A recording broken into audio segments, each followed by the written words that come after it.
Hello, everyone, and welcome to episode 82 of the Xbox Hall of Gamers podcast. This week, I'm joined by Cameron. Hey. Kia. Welcome. And a good friend from the Xbox cast, Mr. Lee Howard. Hello. How you doing, Lee? I'm all right, mate. How are you? Yeah, pretty good.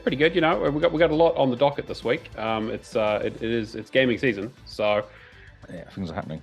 yeah, and of course, because we do this show on a Friday, next week is just gonna, we're just going to be so late to the punch with everything next week. But hey, it'll be we'll have time to digest at least. Hey. Exactly. Things are permeate through the internet, won't they, by the time you get to it? So. There's a number of shows on Wednesday.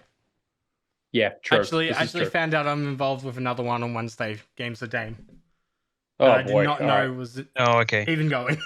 You're gonna be very busy. And Tuesday as well. Are you guys going to come on Tuesday? A Yes, couple of you? absolutely. Yes. Yes, I'll save the show. Yes, Perfect. absolutely. So we're going to talk about it. We'll watch it live and go through it. I think that'll be a cool thing to do. Yeah, fantastic. Yeah. Now to shift gears a little bit, I haven't got anything written down and prepared for this. So I apologize if it comes off a little incoherent. But for those who don't know, and I imagine there's probably not a lot of you because most of our listeners are part of our community and know of our hosts and our dear friend, Mr. Shane Firehawk. So those of you know that his wife has been going through a lot of medical struggles over the last several months, year even. And just the other week they got some really unfortunate news that they unfortunately weren't able to do any more for her. And so unfortunately that Stevie, Stephanie has passed away. And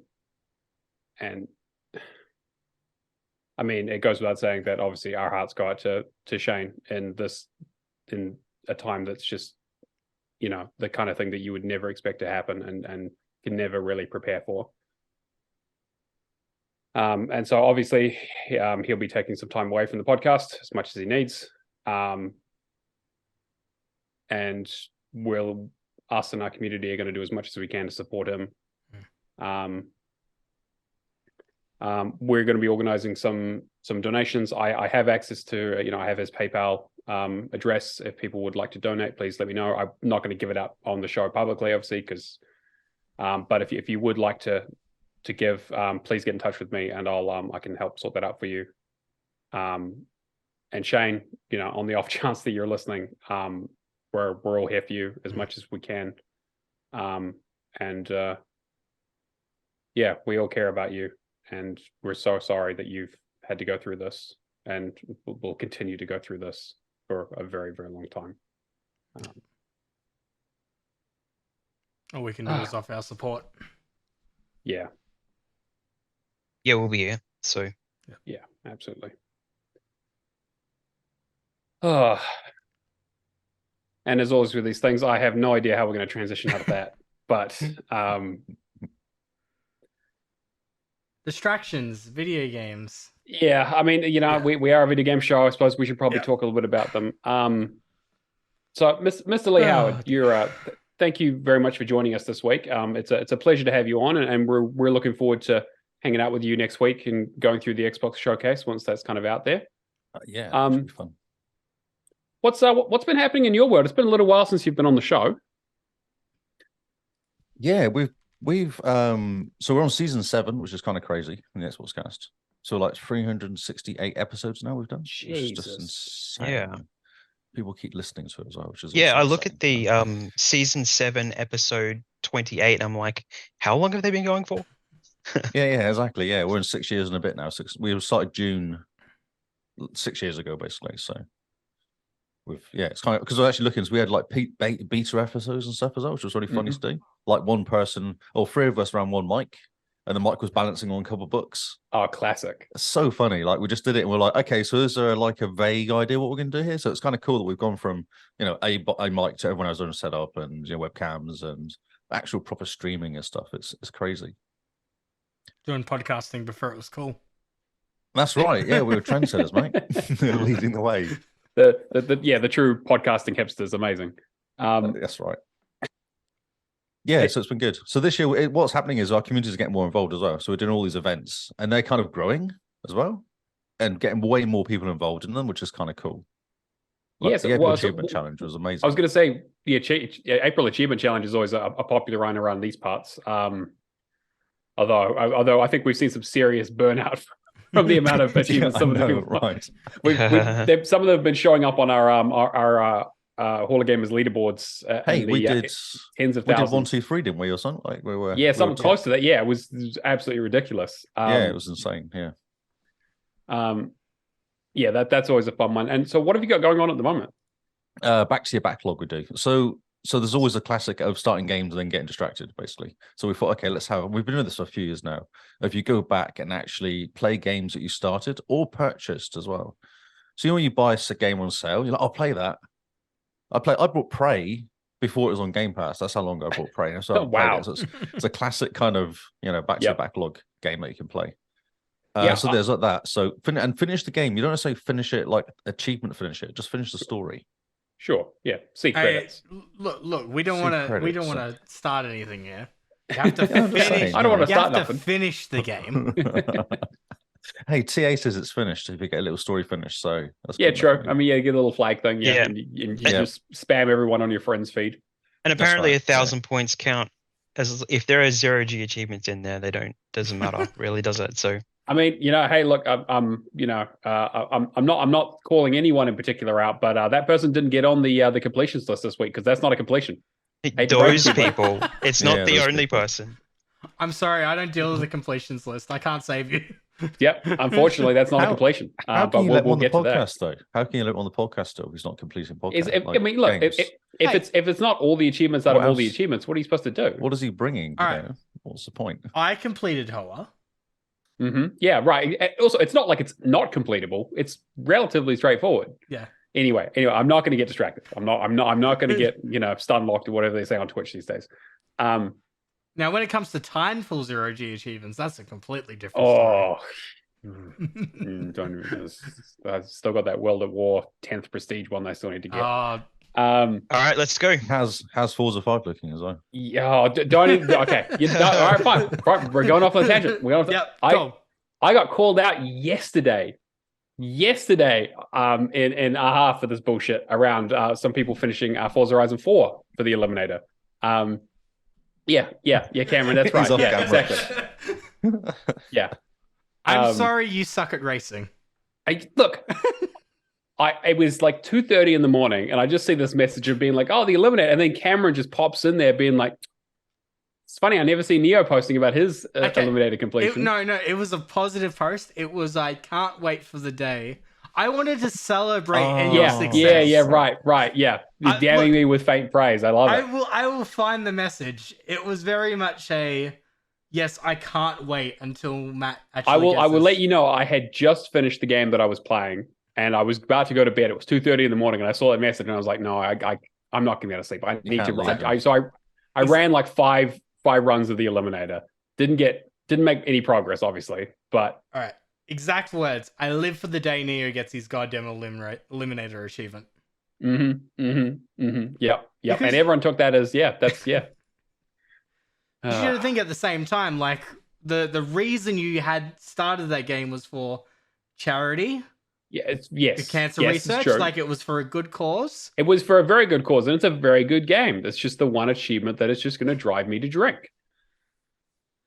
Anyway, wow, it sounds like a good back to backlog challenger. What I'm actually thinking about doing is that might actually be the one and only game that I stream, just so I can show people what I'm dealing with, and I can just because then I can just get a bunch of like co-pilots and backseat drivers just telling me exactly what I should be doing and what I'm doing wrong. I haven't got it, so maybe we should get a group together and try and take over the whole world. Do they still only 45 of us? Do they still have co-pilot on Xbox? Maybe yes. Maybe you'll be able to get Cameron to do it for you. Yeah. He's so good. Yeah, I'll use the accelerator. He can be on the steering. Look, I can neither confirm or deny doing that achievement for somebody in AHA. Yeah, right. That doesn't surprise me. I have been struggling with it a lot, but I do have my pride. I will not ask for help. I am going to do it at some stage. I think it took me 3 attempts for that person. Fuck me. I have done probably about 30 or 40 runs of the Eliminator. Maybe we and should had get your no missus luck. to do it for you. Would she be able to do God. Mm. Oh Oh, God. dear. Yeah. it? Anyway, so back to me. Yes, back to you. Yes. Yes. So there's rules. Okay. Because Yep. actually what's happened is I like to create rules. I like to kind of find loopholes. Yes, I've heard this. Yes. Yeah, so I have rules now. And I think this is rule number 3 for me. And it's one of them is it cannot be Diablo 4. Oh, as a okay. backlog Right. game. Yeah. Because I was like, well, I paid the beta before the month. So surely it's my backlog. And I pre-ordered it as well. So it's on my backlog. Mm, No, that he sounds hadn't more like a popped an front log, to achievement. be honest. Yeah. I don't know. But it came out on the 1st of June, which kind of broke Yeah. my So little argument technically, a little bit. it's okay. Yeah. Mm. Yeah, okay. Well, I I guess that's a question I got for you. In terms of a backlog, how old does a game need to be considered part of your backlog? we're saying basically it can be on Game Pass, but not the month before. Right. Yeah? So Okay. it has to be at least over the month. So it has to been sitting somewhere unplayed for at least a month. For a for month. it to Well, be no, you could backlogged. play it up until May and stop on the day before May, not play it for that month and then kick in. Like that's okay. Gotcha. Right. Because it's still backlog. I feel like that's gaming the system. I feel like that's cheating. To be fair, though, like the only person you have to hold accountable is yourself. Yeah, right? true. Yeah, that's right. And if you complete the game, then it's all good. Oh no, you completed the game early. What a I know. Well, I was playing Red Dead before, but I started playing that game in 2014, so I thought it was quite valid for me to start playing it before. Because great game. Yeah. To It's me, a great game. Yeah. To me, for a backlog game, it needs to be just gone long enough that you've completely forgotten how to do the controls, and you're essentially Dead, starting yep. again from scratch. For me, it's like if I have to go and reinstall the game, that game's fucking backlog. Yeah. Because that mean I got to the stage where I played it for a bit and I was like, nah, I gotta stop. Like Halo Wars 2 is the quintessential backlog game for me. Because that has been on my backlog many times. It's a game that you go, oh, I really should play that game. I really should play. You always go, I really should play it, and you just don't do it for whatever reason. It's like, oh, I really should finish that. I was like, oh yeah, I played a little bit of that, but I really should get back and actually put some time into it. And That's right. And it's not a bad game. It's just a game that you just like, oh, no, I'll do too many. else. Yeah, I'll play Forza instead. That's all. Yeah, I think I got halfway through the first Red Dead before I just stopped playing it and never went back. I did all the online stuff. I think I got to Mexico. Pretty much hit Mexico and then just stopped. So yeah. So I started playing. I did the multiplayer with Simone because she wanted to get an achievement or something. Oh, get 8 people in a posse. That was the what posse one. was. Yeah. So we got that, and then I was like, actually, this is quite good fun playing in multiplayer. So I thought, I'll go and play the single player, and then like a whole weekend later, I was like, this game's actually quite good.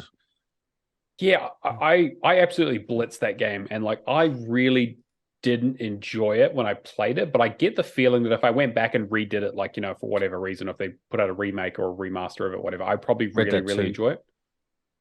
Yeah, that's like, again, like Red Dead 2 is like kind of in that similar vein. Although that I know is much. Yeah, you need to spend 24 hours getting through the prologue and then put it on your backlog, and then you're good to go. Yeah, right, exactly. Well, the Mexico bit, that's when the game starts. I was talking to Kingsman about it, Trevor, and he was saying that the Mexico is where the game starts. That's when it gets interesting. The previous bit is almost teaching you how to play the game. Kind of, yeah. And I was like, oh, that's why it's so slow. Because once you get to Mexico, it's way faster and things happen. It is definitely has a slow start for sure. It honestly feels like Valhalla to me. Like there's just too much. Oh, Valhalla, that's insane, that game. Yeah, I was actually like a classic, like as part of this competition, I did actually reinstall Assassin's Creed Odyssey. Because I've had it sitting there for a long time and just never started it. Well, I started it, like I played like the tutorial, but I didn't unlock an achievement. And I was just like, I just don't have time for a 100-hour Assassin's Creed game right now, plus DLC. But every time I'm like, but I really enjoyed Origins and I like the Greek stuff and I should go back to it at some stage. And it's like, Origins was the perfect length. Odyssey's campaign is pretty good. It felt like the DLC was really adding to it. That was where my problem. Like I got through, I think, most of Odyssey because I think, like, you don't have to discover everything. There's just a lot of travel. There's in lots between to do. points. Yeah, it's definitely on my list. Although the sort of back to your backlog stuff has actually changed the way I play games a little bit now. Not that I buy games all that often, but when I do, I actually now keep like pin them there. I'm like, okay, I'm actually going to play this like straight away.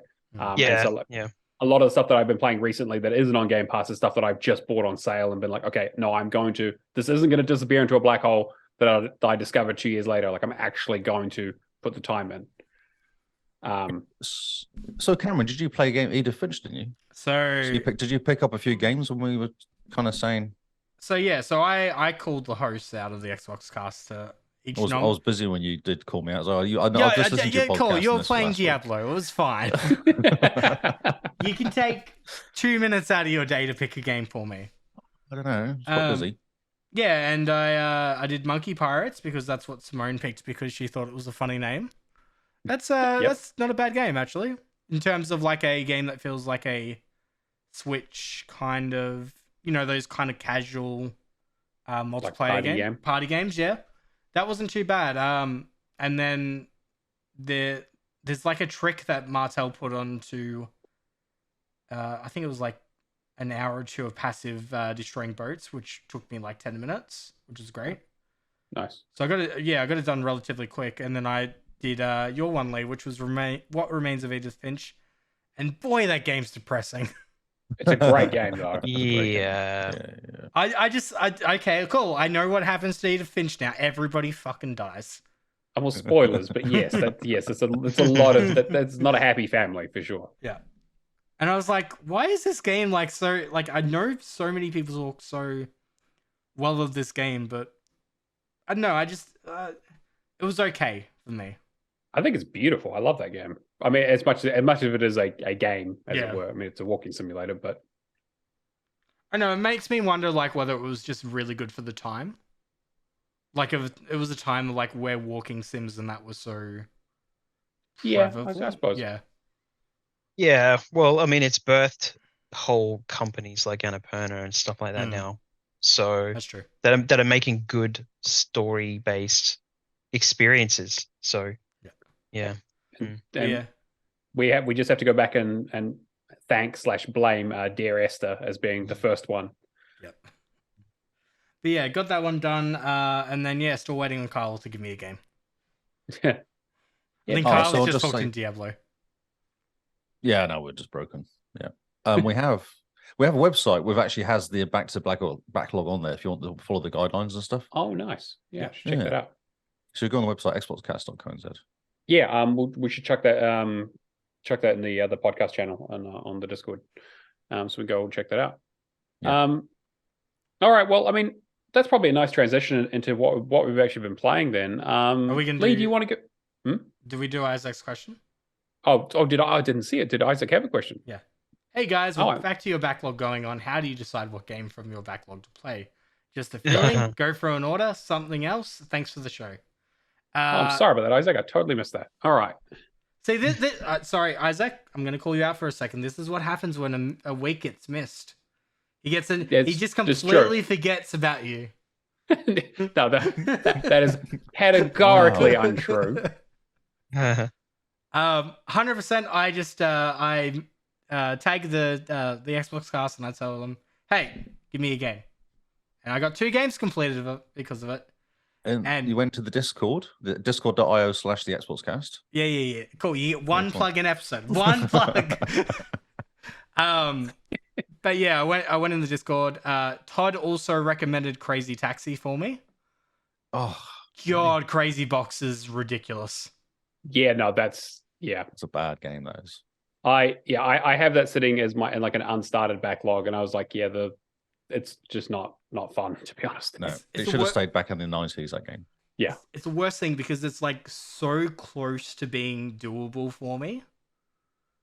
But it's one of those ones that like you're going to have to spend 2 hours on the same like obstacle over and over again until you get it. I just didn't have the patience for it when it's only 200G.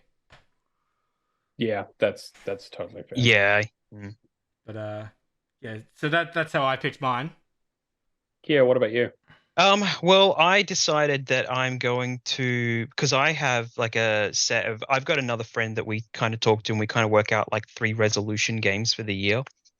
So I decided kind of I will get through the stories in all of those games, or at least make an attempt in this month. And then I kind of choosing like an older game, like a 360 game or something, just to knock out or finish. So, which I have started on quite a few of those. So yeah, so my resolution stuff and nearly done with a 360 game. I'll talk about them with what we're playing. So yeah, sweet.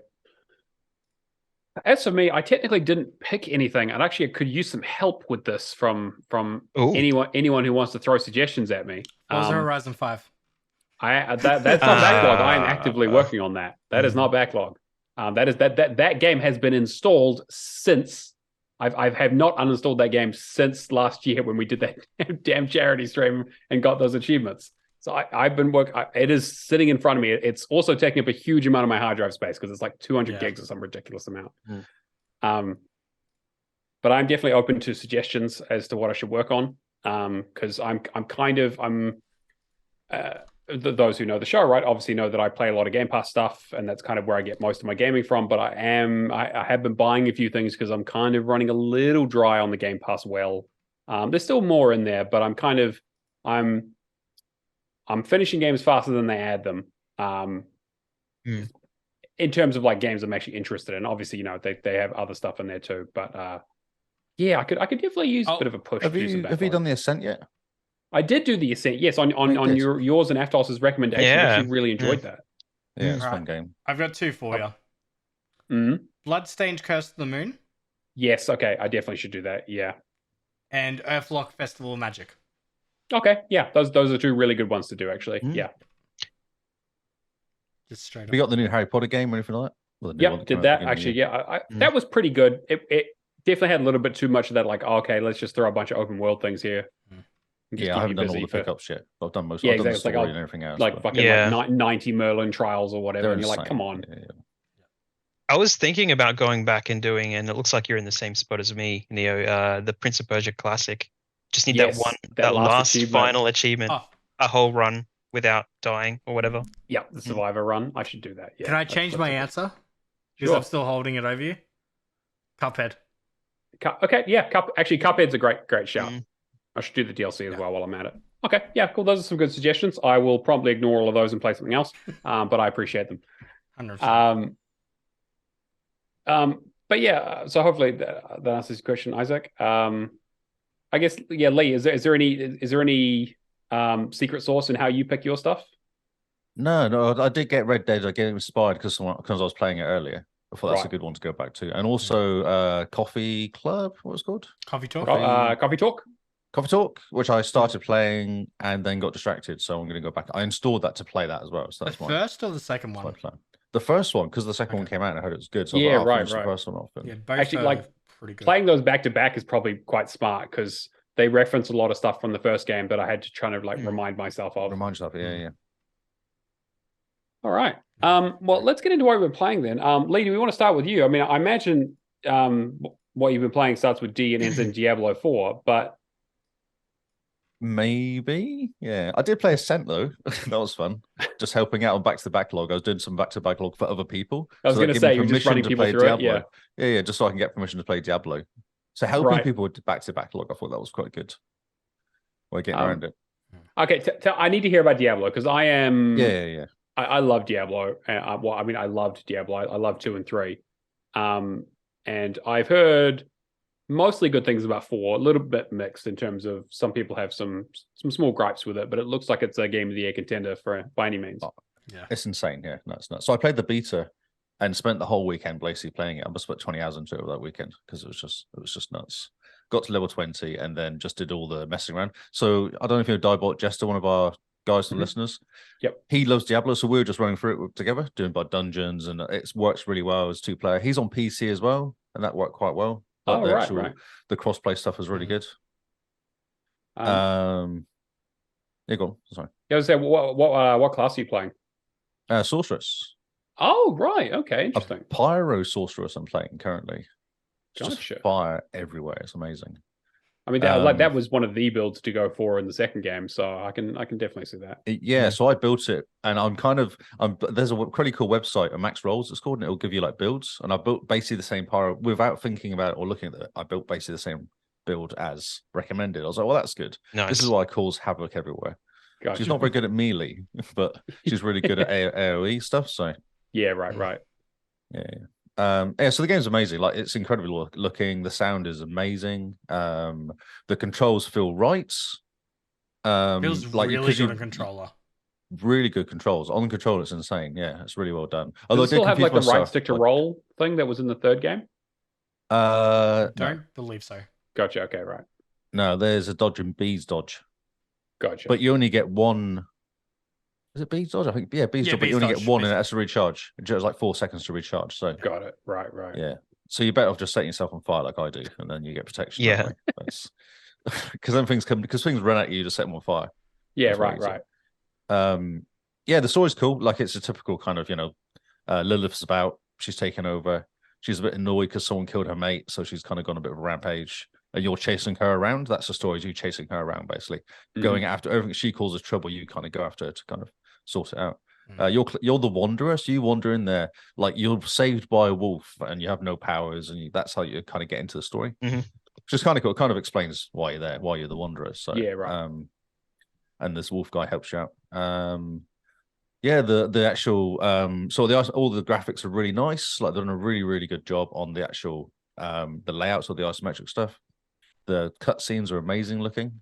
They should just keep doing like the first cutscene is amazing. It's incredible. It could be a movie quite easily. Really good to watch. And I've always said Blizzard do some of the best animation work, like CG stuff. No, it's insane. Like, I mean, I can only imagine how much money and time it takes to do a 2 minutes cinematic, right? But like this first cinematic is incredible.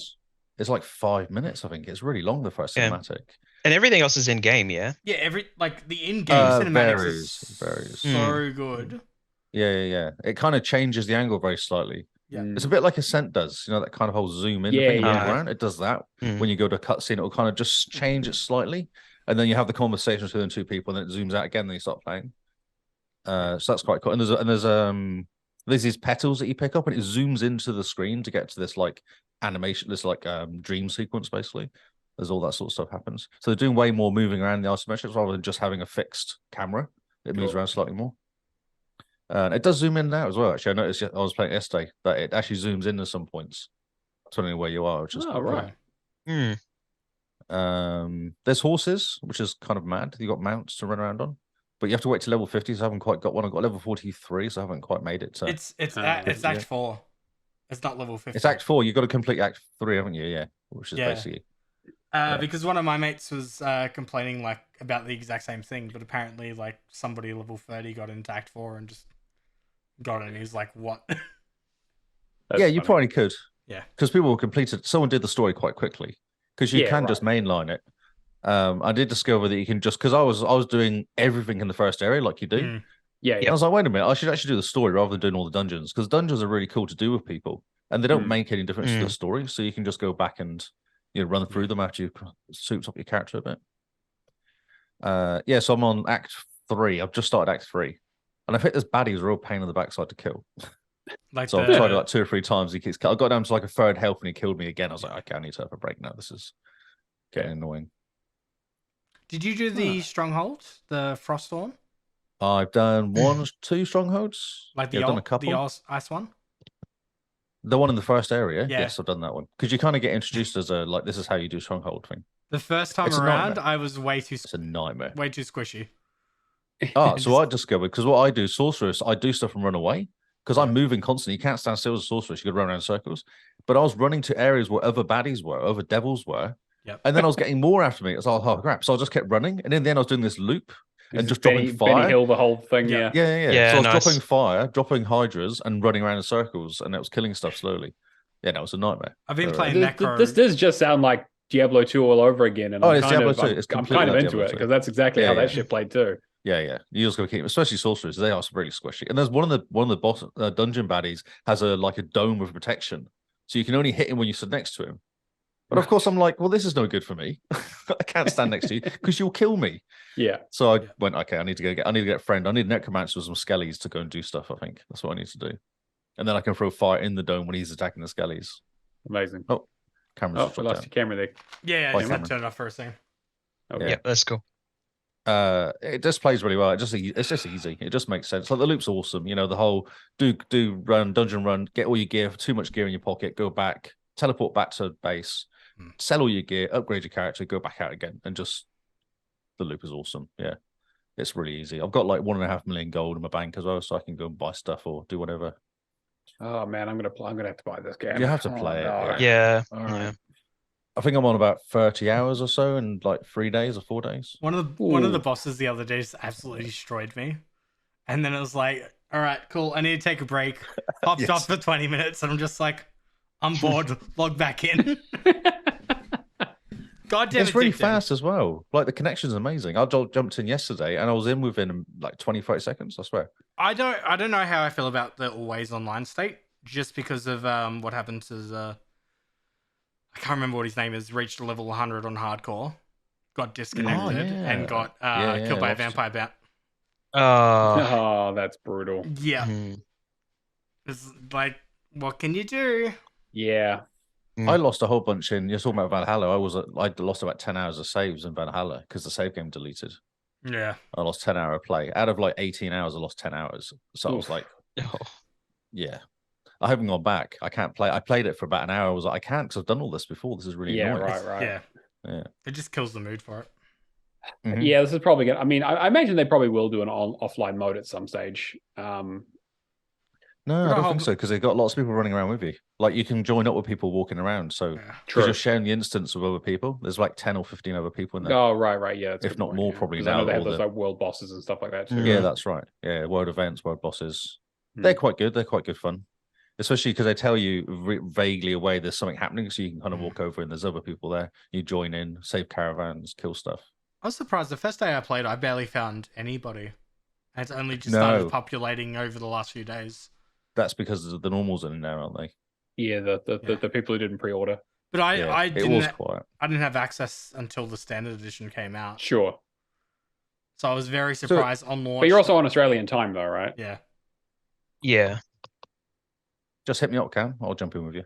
Yeah, that sounds good. We'll run around and kill stuff. I probably will play it for at least for Game of the Year discussion, so I know what I'm talking about because I think this is going to be up there. It's so much better than Harry Potter because there's way more involved, way more happening. The story's more interesting, and it's just constant stuff happening. You don't feel like you're doing stuff for the sake of doing stuff. Like it's a right. And you can ignore the story. Yeah, I really like the fact that things are scaled to your level too. Yeah, it works really well. That's the one thing I'm not a huge fan of. The level no, it's scaling. fine. I've played on level 2, whatever it is, heroic, whatever, and I don't struggle with anything except the bosses randomly. But that depends on the boss. It depends on the mechanics. Yeah. Mechanics. Yeah. I think it's great though because I've got like mates that just don't work and they'll spend all day playing it, and they're like 20 levels above me, and it's just like cool. I don't feel like I'm getting left behind now. I can jump in. I definitely appreciate having level scaling when you're playing co-op, right? Because that definitely makes a lot of sense, and it sounds like they've done a lot of smart stuff with it. My only concern is that like you kind of feel like you're always on the treadmill if the enemies level up when you level up. Yeah, you're like, I'm finding. Oh no, so you can do the story and ignore the running around. You can just run to all because I found that you can actually run away from all the mobs. Yeah, right. And they go to a certain point and then they run away. They turn around. Yeah. So you can just keep running and go, right, I want to just do the story. And you can go through Act 2, 1, 3, 4 and get your horse at level 30 because that's probably how many levels you get by the time you get to that boss. Yeah, right. So it kind of works quite well. Yeah. That's how he got to the boss. He got the horse so quickly because he just ran through the missions. That's smart. I have to think. There's an awesome battle at the end of Act 2, though. So much fun, the last battle. Have you done it? I'm not saying anything, but there's a big battle. I want you to get to it. It's real fun. It's a real fun battle. And kind of goes on for it. It's a proper boss battle. It goes on for quite a while. Lots of different stages and stuff. I don't know if that's the one you're referring to, How though. far are you? You're not on Act 2 yet? No, I'm I'm probably halfway through Act 3, I think. Well, you must have done Act 2 then. Or do you just ignore Act 2? Have you just gone straight to 3? Is Act 2 the dog? Oh, no. Act 2 is the spoiler. Yeah, you don't want to say. Yeah, well, okay. I've been skipping cutscenes anyway, so it's fine. Oh, for fuck's sake! All right, well, I don't even know. Yeah, it's not a cutscene. Okay, I'm just gonna mute him. He doesn't know what he's supposed to come call. I'm there it's for not the a cutscene. It's a boss. It's a boss battle. It's not a cutscene. It's a boss battle. But you don't. But weirdly, you get Act 1, 2, 3 right at the beginning.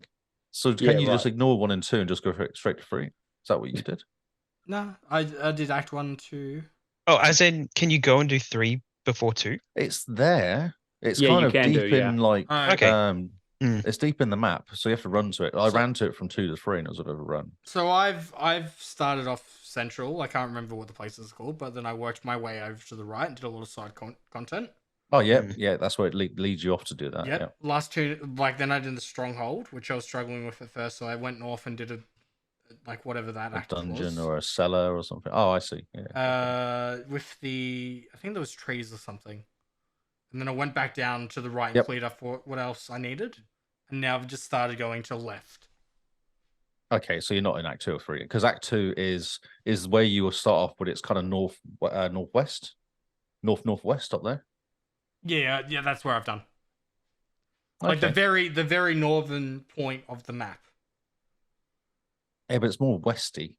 It's like a swamp. You would know if you fought this boss. You would know because it's completely different to the rest of the bosses. Okay, we'll have to talk about it after the show. Okay. Did you play anything else, or is that just all encompassing? I just played that. I played Ascent, like I said, but that was fun just to drag people through. Yeah. People get stuck on the spider at the beginning. That's what everyone gets stuck on. Oh yeah, actually, it is kind of a little bit difficult. Yeah, I remember when I first did it was a nightmare. Yeah, it took me a few goes. Man, I need to keep moving. Small room, big spider. Yeah. That's right, yeah. It's one of the first boss the mini boss that you beat, and he's a nightmare. And Tony and Char both got stuck on it. So I was like, okay, I'll just obliterate him in about 2 minutes for you. That's one comment I have about games like that. I've found myself recently playing a lot more games that have the top-down angle, but then you can rotate the camera. Isometric, yeah. Isometric, yeah, and then you could rotate the camera in these kind of games. I've been playing a lot of city builders and that for work. Sure. I'm finding it really difficult to swap out of that mindset now, and Diablo doesn't have the camera rotation. No. Oh, right. So I'm I keep on trying to press buttons and this game doesn't have that. Yeah, I feel that too. Yeah. One thing with Diablo, I was playing it and I decided to change one of the things around, thinking I'm going to use this more, so I put it on my trigger. It was a fireball, and as soon as I did that, I completely confused myself and I couldn't play it. I put everything back again. My mind had taught myself that this is where the fire button was, and this was the lightning and everything like that. Yeah, right. Quite bizarre that you kind of brain teaches yourself how to play the game when you manually set up in the first place. This is why I play Necro. I summon one of my Scully guys, and then I just Corpse Explosion. That's all I worry about. I'll go fire, Hydra, lightning.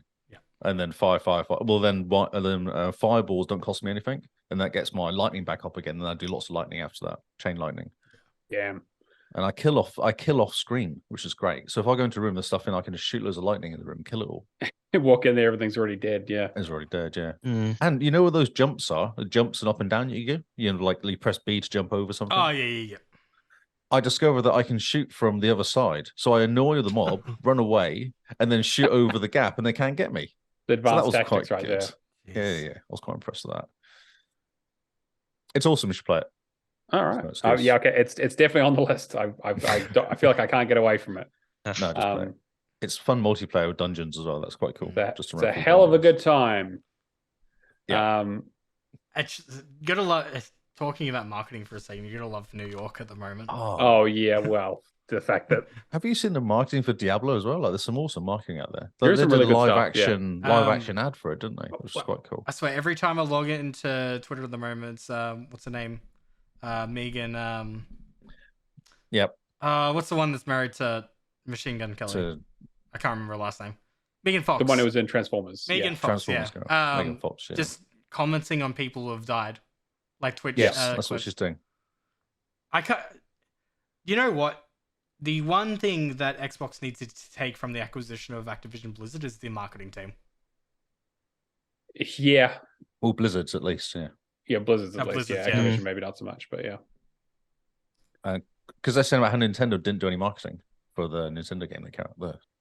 Tears of the Kingdom, they didn't need to, really. Yeah, they don't have to. No, it was really interesting. They didn't do any. Like, they're saying there's no advertising. It just came out, basically. Yeah, and then all of the Twitch streamers stream it and then get banned for copyright. Oh, that's right. Well, they get banned for watching the trailer or watching someone watching the trailer. Yeah. That was so funny. Man, Alana Pierce of all people to be banned. Yeah, it's pretty funny. Yeah. Anyway, but you can't play trailers on podcasts. You play a trailer on a podcast with sound, you get banned, or they cut it out. Yeah, you got to be real careful. Yeah. So I suspect next Nintendo. Tuesday's podcast will disappear. Like we won't put it on YouTube because it'll just get kicked out. Yeah, if we have sound. Kia, what about you? You've been playing some stuff? Yeah. So as I said before, I was going back to some resolution stuff. So I started Hitman 3, like I said I was going to last week. So I did the first few levels. So the way I'm going to go about it is just hit all of the levels, get through the story. And because with Hitman 3, because it's World of Assassination now, you kind of start. You can choose where you want to go, 1, 2, or 3, but you basically start at the start and can continue right through. So I'm just going to try and hit all the levels and then go back and tinker with the levels afterwards, I think. So do you start with Paris? Basically, yeah, I believe I did, which, is it's so good at the start there. It's There's great. so much stuff. Yeah, I got stuck on the boat, actually messing around with the training boat. Yeah. Is it because they say times. They tell you to continue, and then you have to actually choose to not do the tutorial to actually move on? I was trying to get the boat to fall on the guy. Oh, yeah. I was like, there's a boat. It can fall down. How can I do that? So I was trying to sneak around to do that. Yeah, I was looking at that. And I'm just like, if I tinker with this stuff, I'm never going to finish the game. Never going to get through the story. So, yeah. So I think I got up to, it was the mansion area. It's like the 3rd level in or something. It was the fashion show. That's right. You killed the guy with the chandelier. That's one of Paris. Yeah, that's Paris. Yeah. So So that was pretty much where I got. So I didn't get any past that, I don't think. Yeah. So it must be Paris. But they go, if you do this, you get a sniper weapon. I'm like, I'll get a sniper gun. Yeah, I know, right? He's like, get to level 20 mastery with this, and we'll give you a rubber duck that explodes. And you're like, I know. I'm like, I don't know if I can live without having a rubber duck that explodes. Yeah. I do like the little stories, like you kind of naturally come across, and you see the waiters saying, this guy likes a favorite drink, and you go and mix the drink. And then I was playing the level, and I forgot that I'd mixed the drink. And I put on the little sonar thing so you could see what's going on. And I'm like, that guy's throwing up over there. I'm like, hang on, I mixed a drink. So I'm like, I'll go find him. And I missed him before he walked away. So I reloaded my save. And I'm just like, okay, it's just that before that. So I managed to get to him and drown him in the toilet. Yep. Yeah. Classic. Yeah. Nice. Classic. Yeah. So that was really good. I got a bee in my bonnet about Trials of the Blood Dragon as well. So I hit that really hard at the start of the week and got it 100%. So it's just like some of those levels are fine, but it's just having to replay them. It's just not fun, really, in the end. So the nice 7-point ratio for that one. So yeah, there was I snapshot a picture and put it on the Xbox cast thing about like there were 5 or 6 achievements that are like 10-15 ratio and stuff. So yeah, it's really big numbers. So, but yeah, there's a couple of really tough ones in there, but yeah. So yeah, I got that done. And then I moved on to Halo Wars 2 because I decided that I saw someone else playing it, which, like I said last week, you guys were playing it, but then I saw another set of friends playing it, and I'm like, well, it's the start of the month, first week, so I managed to keep my streak, and I've gotten pretty much all of the Blitz achievements done. Nice. So they're all done, the 25 matches and stuff like that. And I'm really just waiting for a co-op partner to do the 2-player skirmish and then all the co-op stuff most likely with that. Blitz, so I was gonna say Blitz was actually like a really fun game mode. Yeah, it's not bad. I barely. I like the concept more than I like the execution. Yeah, Blitz. Yeah, I did not really win any of my games except for the one guy that was idling. And I'm like, I did that before. I know exactly what he's doing. He's getting his weekly done. So, but yeah, so I set a little timer daily on my phone to go off at like 8 and 10 o'clock at night in case I was just on the cusp of like missing the day.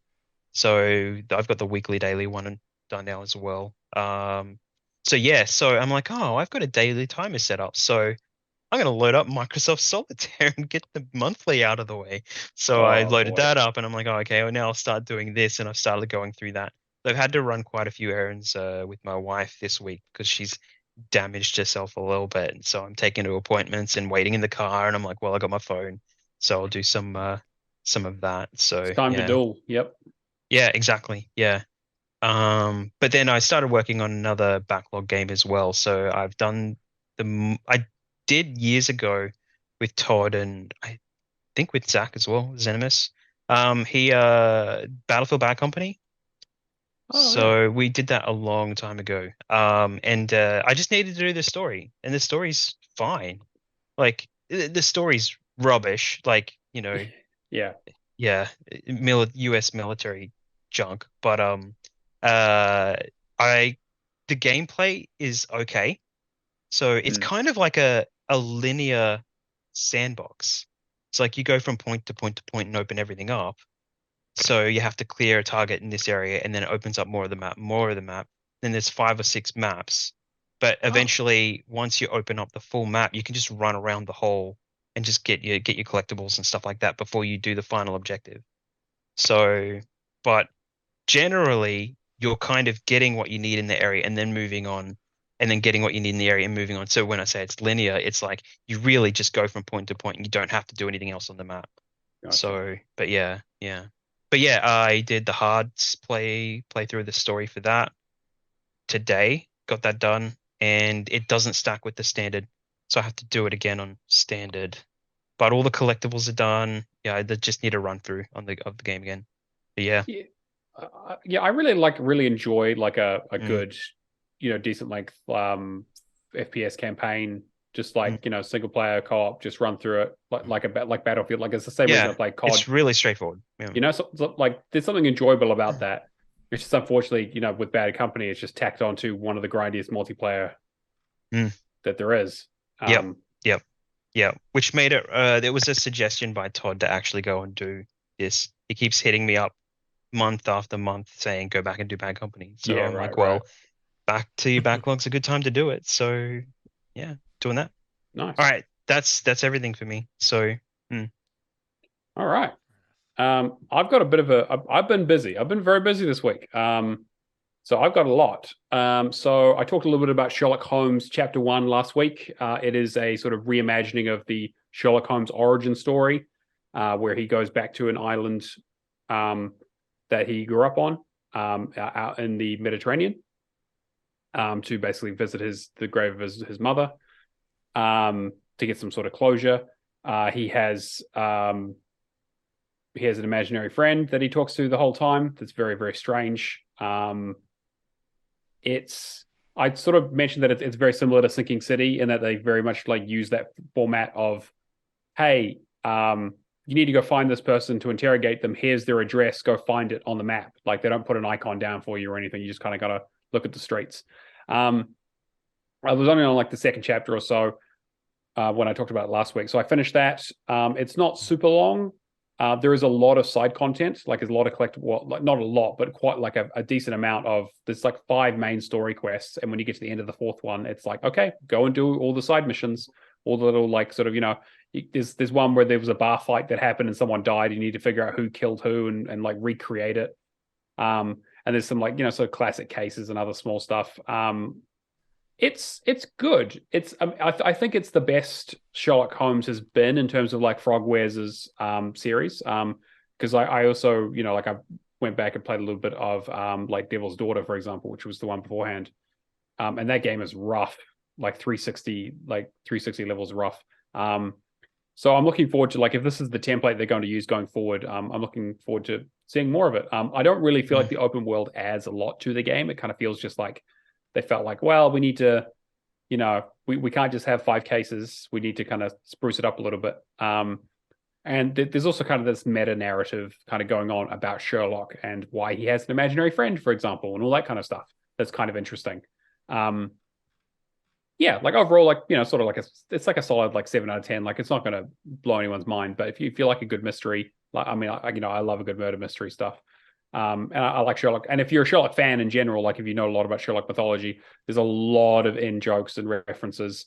half of the streets are named after the cases. There's the part where you go to an apiary and you can ask a guy for beehives. And if you don't understand why that's funny, then you need to read some more Sherlock. But yeah, it's actually like surprisingly good. Is Watson in it? Is there a Watson or anybody? Is there a Watson or anybody else in it? So that's the thing, is that like so this is like pre-Watson basically. So the like early days. It's like Sherlock Holmes in like his early 20s basically. I do. Okay. So it's supposed to be like his like origin story of kind of like and I think like the other games that they kind of, again, because Frogwares have done a lot of these games in the past and they're kind of remaking them. This is supposed to be like chapter 1 kind of like, okay, maybe they'll do a chapter 2. I don't know. Cool. But I did the I listened to the Audible their definitive collection with Stephen Fry. Yes. And there's about 7 or 8 short stories or something at the start, I believe, that are all before Watson comes along. I think. So Stephen Fry reads Sherlock Holmes, does he? That must be amazing. Yeah, it's very good. It's very worth good. listening to. Yeah, I'm actually I should go listen to that actually. To be fair though, most of the Sherlock Holmes stories kind of not that great, to be honest. If you go back, I mean, to be fair, it's kind of unfair to compare them to today, right? But there are some good ones in there, but some of them are, isn't it, as well? Yeah. I'm interested to know, is Sherlock Holmes in the public domain? Yes, 100%. Yeah. Okay. Oh, somebody should do a read through and post it on on their channel. The only reason I bring this up is I'm not sure if any of you guys watched the kind of funny game showcase the other day. I did not. Where Blessing discussed the whole, like, this is the state of showcases and E3 and all that. And they got the Ring of Pain developer on. Yes. Yeah. And then they ended the showcase, quotation marks, with one final showing, which was Winnie's Hole, an upcoming game from Twice.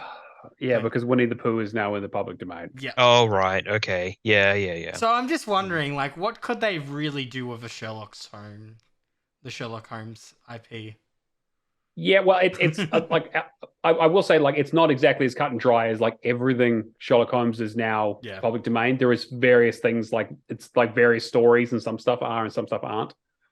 Well, that's why I'm curious, because I know that a number of the Sherlock Holmes games are delisted. Yes, but that's because of publisher stuff. That's because of Frogwares. That's why that you get these redux versions of them. Of Crime and Punishment and Devil's Daughter, for example, because they got republished because Frogwares got into an issue with their publisher, so they've republished them themselves. Yeah. But yeah, anyway, like I had a really good time with it. I would definitely recommend it. I grabbed it because it was on sale, and I've been wanting to play it for a little while. I want to get into The Awakening, which is Sherlock Holmes. I believe it's same devs using this new engine. It's Sherlock Holmes meets Cthulhu, basically. It's a remake of their old one that they made for the PC way back in the day. Which makes a lot of sense considering like Sinking City, which is the other thing that they make, is Cthulhu all the way through. Oh, yeah. I'm hoping this is the kind of one that ends up on Game Pass. I would hope so. I don't know if it will though, but do they have a history of putting the Frogwares games in? I know there've been games with gold, like several of them. Yeah, I think some of them have been games with gold. Yeah, I don't know about Game Pass though. Yeah. Speaking of Game Pass, though, I did do Teenage Mutant Ninja Turtle Shredder's Revenge. Yeah. That game's all right. It's super okay. Sorry, like, how long before the DLC announcement? I finished it this week, so not very long. Yeah, I literally just uninstalled it, and then they just announced that there's going to be a new DLC for it with a new character and some new levels. Who knows if they'll have new achievements? They probably will. I was doing some investigating on that actually with another friend, and I was looking at all of the two developers that did that game. They all of their games only have 1,000 gamer score. They've got no history of doing DLC, so it'll either be broken at the start or it'll just be loaded with achievements or whatever. So, or not. Maybe they won't even do it. It just depends. Yeah, I don't know. We'll see. I mean, like, I it was a fine enough game. But it is the epitome of having a game stretched out longer than it needs to. Like, it's just that doing last achievement.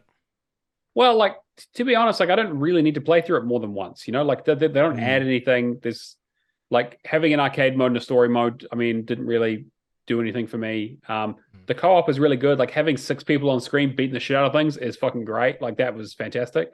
But the characters don't play all that differently. I don't know. Yeah. It was fine, but it's a side-scrolling beat 'em up. Like I wasn't expecting much from it, and that's kind of why I played it, because there is the talk that it may leave because it was in the leaving Game Pass list for a little bit before it got removed. So I figured I'd just jump straight on it. What else? Minecraft Legends. So I mentioned it kind of the other week, but I finally got some time with Aftos over this week to play a bit more of it. I was a little bit lukewarm on it to start with, but I'm really kind of getting into it now. This game's a lot of fun. It's pretty simple. It's very empty, isn't it? Almost like it's quite basic, almost like the. Yeah, it's yeah. I'm not going to say it's like baby's first RTS, right? But it's there isn't like there's difficulty, but there's not complexity, if that makes sense. Like the enemies are quite strong. We are playing on legendary because we want the achievement. So the enemies do fuck you up pretty quickly if you're not careful. But the idea is essentially that you need to go and recruit various they're called firsts. They're a bunch of golems that you can find that you can use as like super units, and then eventually recruiting creepers, skeletons, and zombies. Along with sort of cobblestone golems that you put together yourself as your army. And so it kind of has this thing where you kind of build your base, you kind of build forward operating bases like near where the enemies are, rather than having like a big central base that you go out from. And you basically like, okay, here's where the base, here's the big bad base that I need to take on. I'm going to build a little settlement here with like a respawn point, maybe some defenses and a tower. And then I'm going to build some spawners, and we're going to go for it. And then basically 3 different factions that you have to fight. One of them is the Bastion faction, which is all about towers. So they have big fences and gates and towers. So you basically have to like go in and like snake your way through and just kind of rip your way up all the way through until you get to the middle, rather than kind of cutting your own path. There's the Spore, the House of the Spore, which basically are all built on spires. So you basically have to build up to various like plateaus to try and get to where they are. And then there's the House of the Hunt, which are basically just like, hey, we just have like a big army and we're just going to like Zerg rush you, and you're just going to have to deal with the onslaught. So Aftos and I, it is a lot. I would definitely recommend doing it in co-op. Having a pretty good time with it. You can kind of cheese it a little bit by just being like, okay, well, we've collected all 4 of these golems, and we're just going to just build a huge mass of these cobblestone golems, and we're just going to push into the base, and we're just going to keep fighting until we win. So we finished off the Bastion, and we're down to the boss for the Spore, and then we're going to do the Hunt. And then I know there's like an extra like big bad, you have to, like a final boss you need to fight as well at some stage. It's good. It's like it's a surprisingly good game. The controls are a little bit clunky. It doesn't, because you have to direct your units yourself, like an Eye of God. It is that thing where you press a button to like rally them, and you hope that everyone is in the circle that you rally around, and then you point them at something and they go and attack it. But if you want to pull them back, you need to get your ass all the way over to where they're attacking it, rally them again, because you can't like rally from a distance. You basically have to get in there. And also the like pathfinding for the AI is also not the best, especially like on those spires that I was talking about. Like I've built bridges or ramps going up, and they'll oftentimes like walk off the side or fall off or like get confused or get stuck. It doesn't happen like all the time, but it's always like the big units that I want to like. I'm like, hey, go and throw some rocks at this gate, and they're like, hey, no, I'm like 50 feet down. Like you need to come get me. I'm lost, and I'm just like, okay. It's like Minecraft Lemmings. Yeah, kind of. Yeah, a little bit. Yeah, a little bit has that little bit element to it. That could be the next one out. Yeah. Yeah, exactly. Yeah. It also has this interesting thing where to upgrade your army and like get new abilities and stuff, you basically have a number of shrines around the middle point of the game, and you have like a limited space to build these little upgrade shrines. So like you get a shrine that allows you to like mine redstone, one that allows you to mine diamond, coal, that sort of stuff, iron. And then you have ones that's like, okay, this increases the size of your army, like total size. This increases the size of how many units you can rally at once.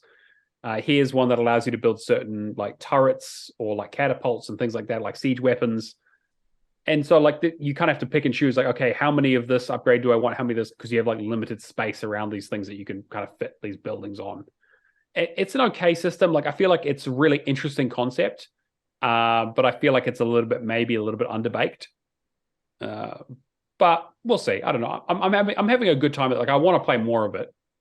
And like it's the difficulty is probably about right for like, hey, it's a good feeling to like get in there and like just completely destroy an enemy base in that way that all RTSs are very like cathartic about just like, building a bunch, like Red Alert, building a bunch of mammoth tanks and just rolling into someone's base and just having just complete carnage.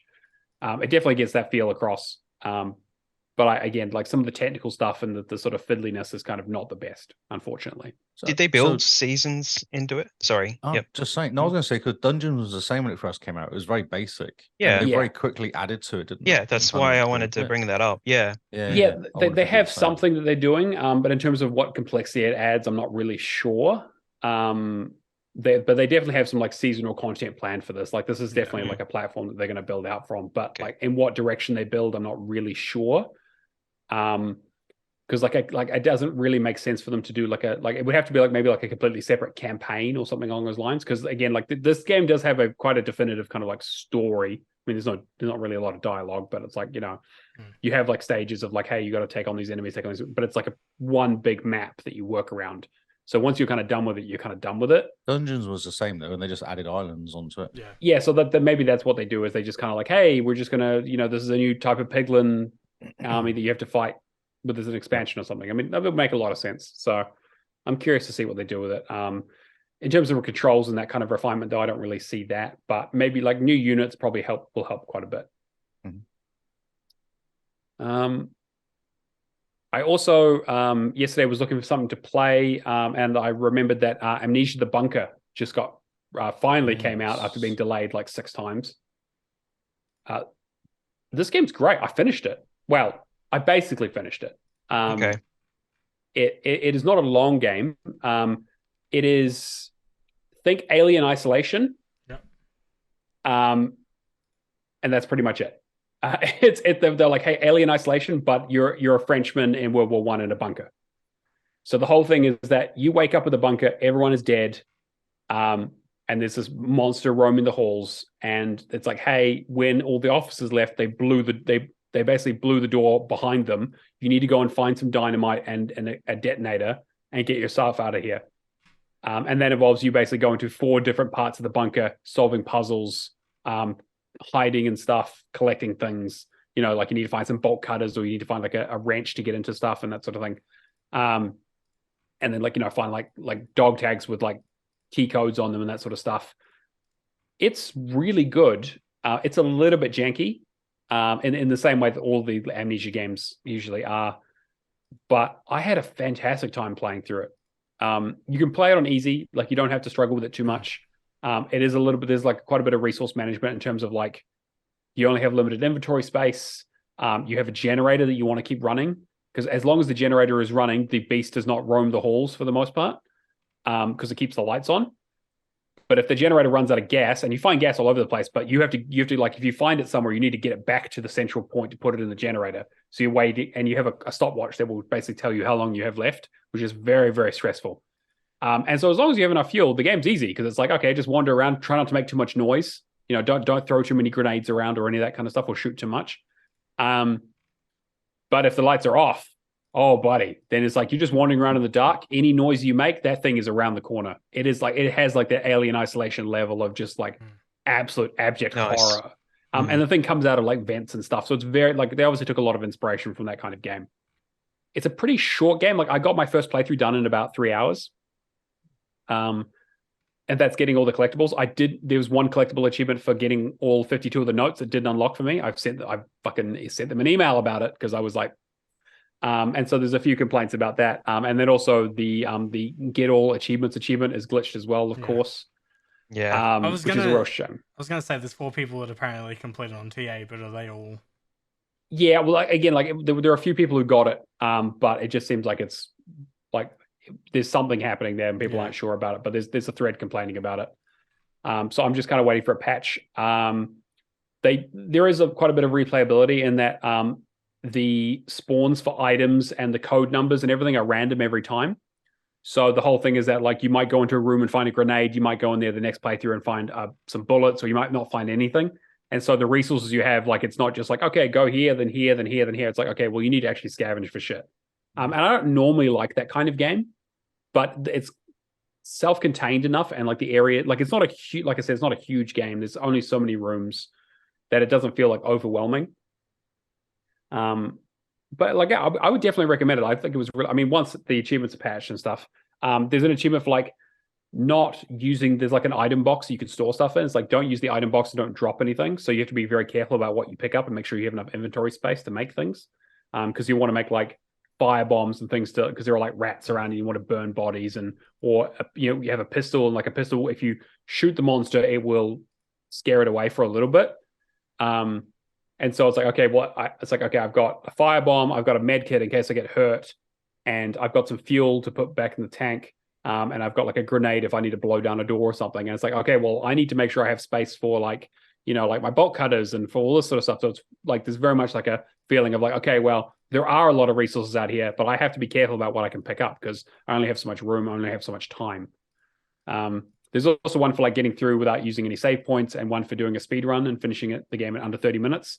There is a like speed running trick where you can like begin the game, do like a weird jump, and then get to like right at the end of the game.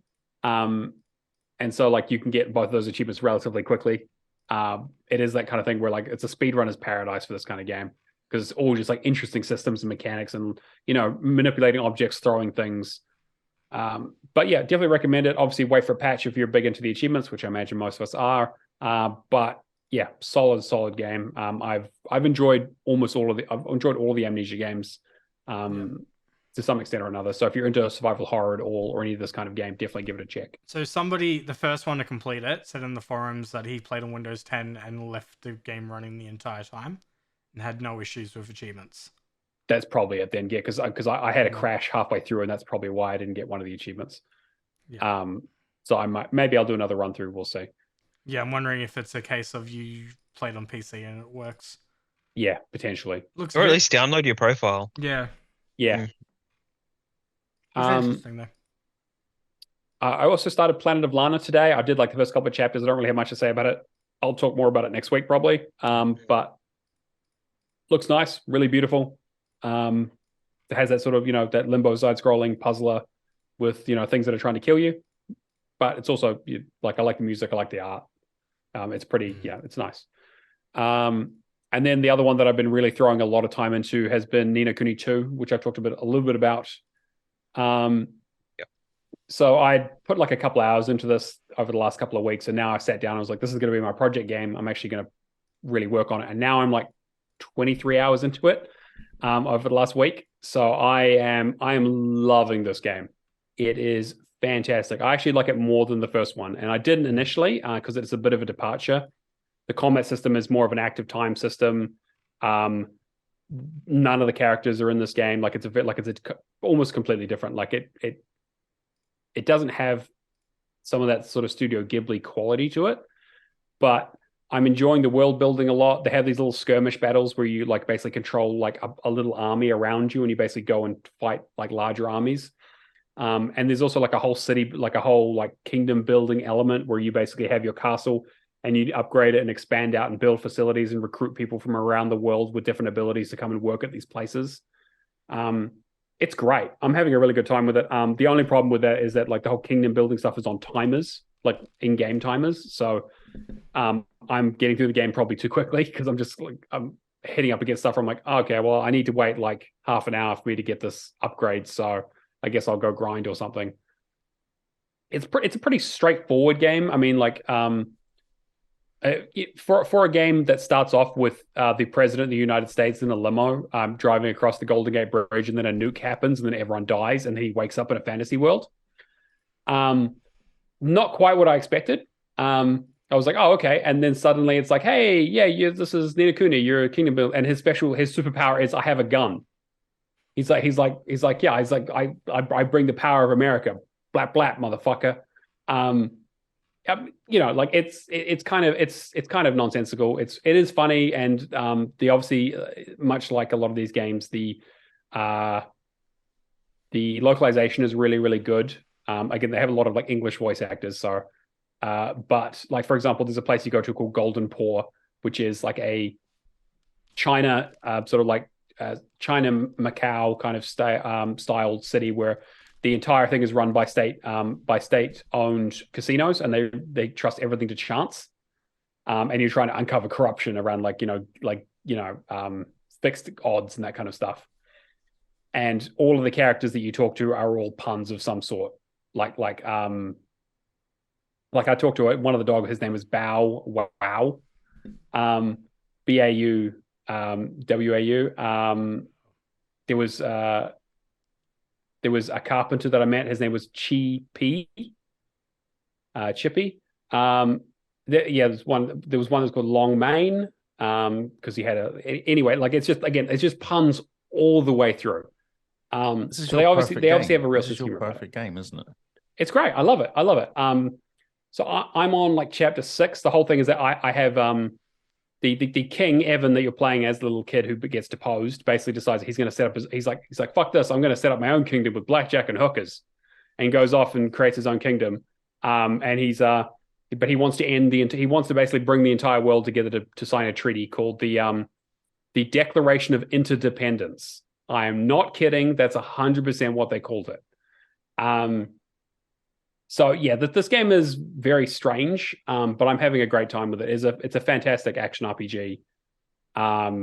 It's relatively easy. It's not like it's quite light. There's a lot of content. And I know I'm going to get to that stage the same way I did with the first Ni no Kuni, where I hit that wall where I'm like, okay, cool, done the story, done like the cool side stuff, and now here's the grindy bit where I'm like, hey, I need 600 gold like fucking badges or something, and just like, okay, well, I'm just going to fight these over and over again to get all these things to build this stuff. And I don't know, we'll see how it goes. But yeah, again, so like I said, I've been playing a lot this week. We'll see what next week looks like. Probably going to be more Ni no Kuni for a little bit, but I am looking for my like my back to my backlog stuff. So keen to get some more suggestions when I completely ignore the ones that I've been given. Anyway, that's me. Cameron, what about you? All right, cool. So games-wise, I've already discussed completing Monkey Pirates and What Remains of Edith Finch. Did half a Crazy Taxi. I've just got to do the Crazy Box mode, but I don't know whether I'll get back to it or not. Lee, you're flickering. Lee, you're muted. Yeah. Houston. Anyway, yeah, talked about doing Diablo 4 quite a bit.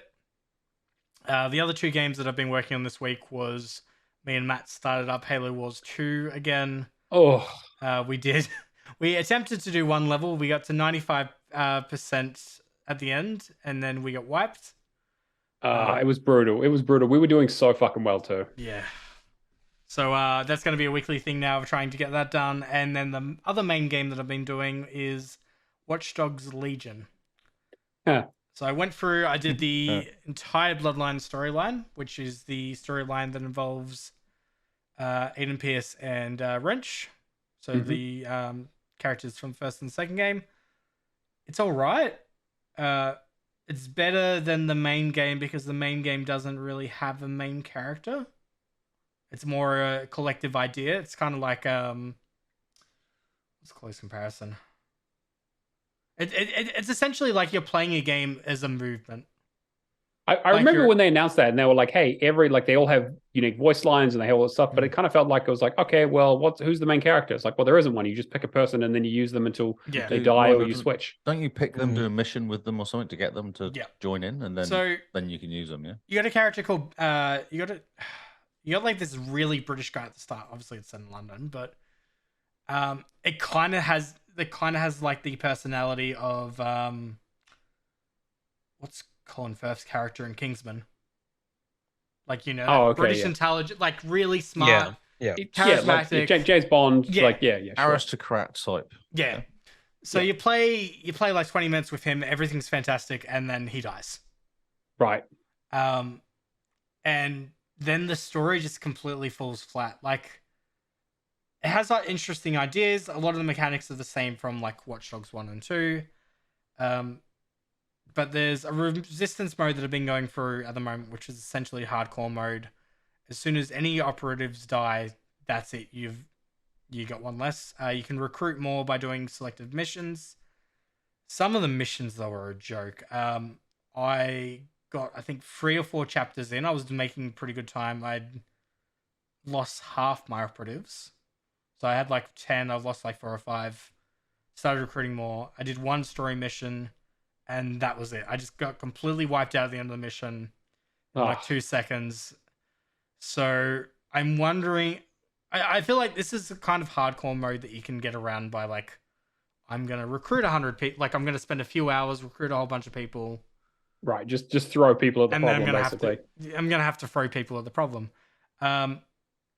It's the mechanics in that are good because it reminds me of Watch Dogs 1 and 2. Sure. It's just the story. Like the story is the main problem. So is that first section completely curated, and then specifically he dies? Yeah, essentially, like it's a tutorial mission. Okay, cool. So that's where the budget went then. Yeah. Okay. Essentially, it's a really interesting tutorial mission, and then it's just like, all right, cool. This AI got switched offline.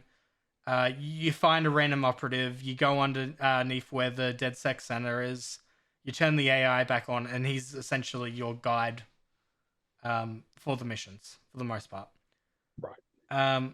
It's all like it deals with some interesting ideas of like turning humans into AI.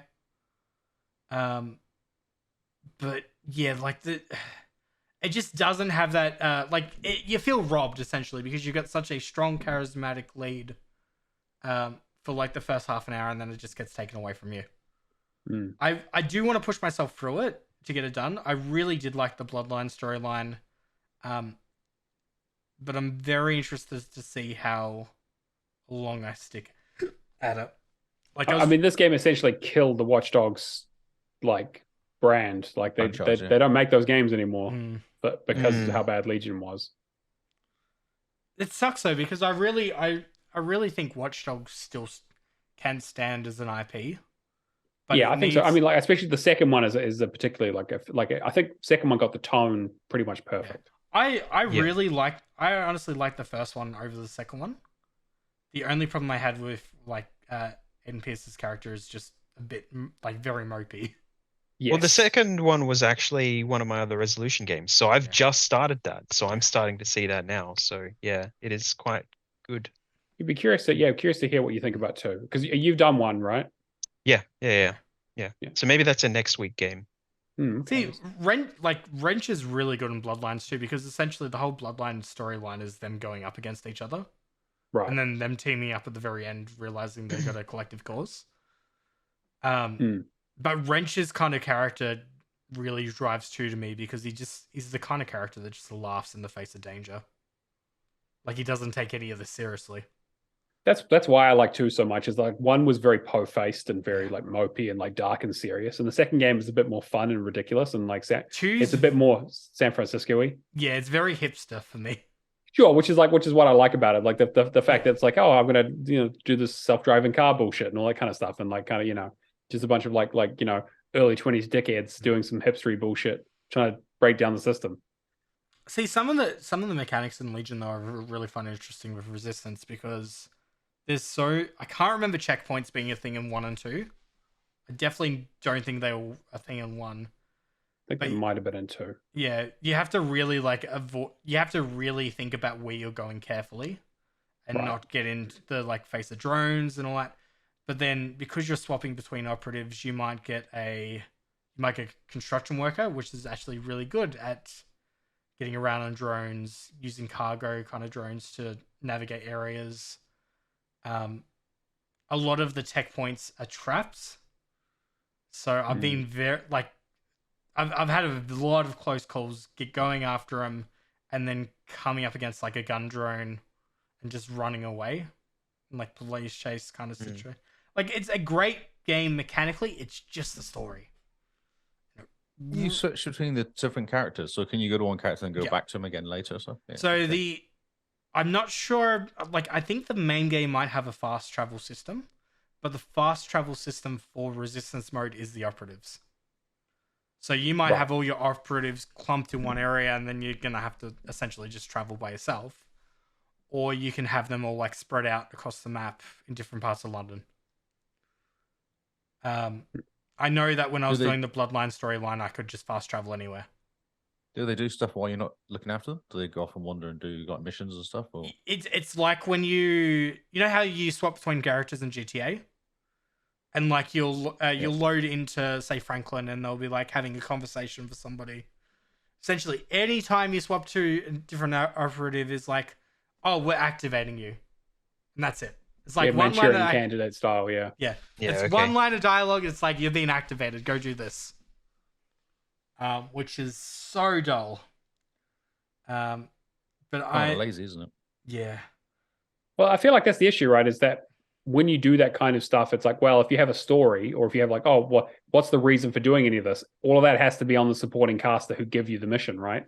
Because they can't give the person a personality and then, oh no, that person died. So I guess what do? We're just gonna have to AI some shit. Realistically, the best thing that they could have done for Legion would have been to have a really short, concise, like 5-chapter campaign, and then make this a separate mode.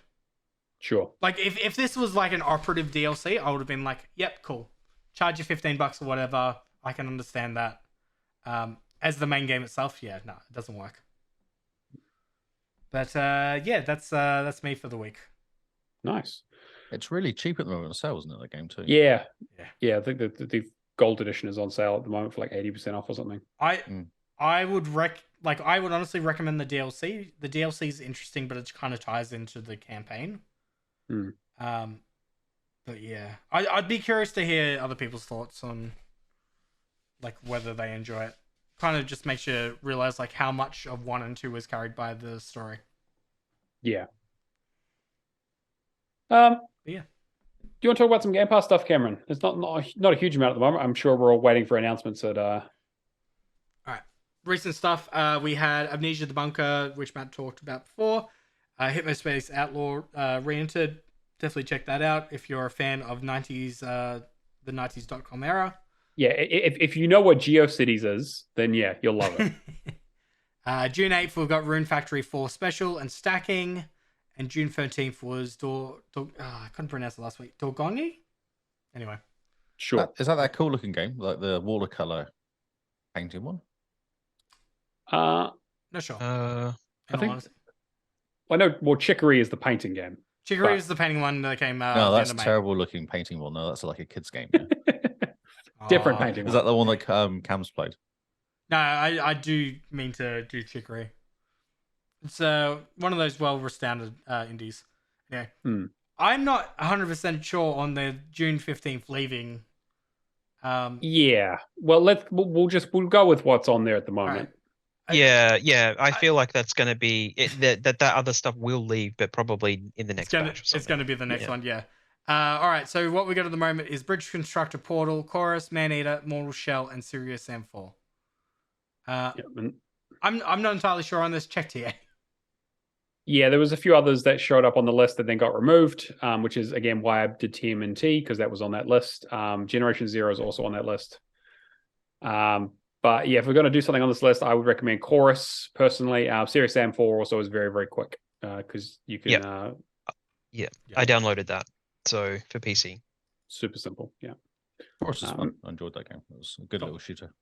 Yeah. I think it's time to talk about some showcases.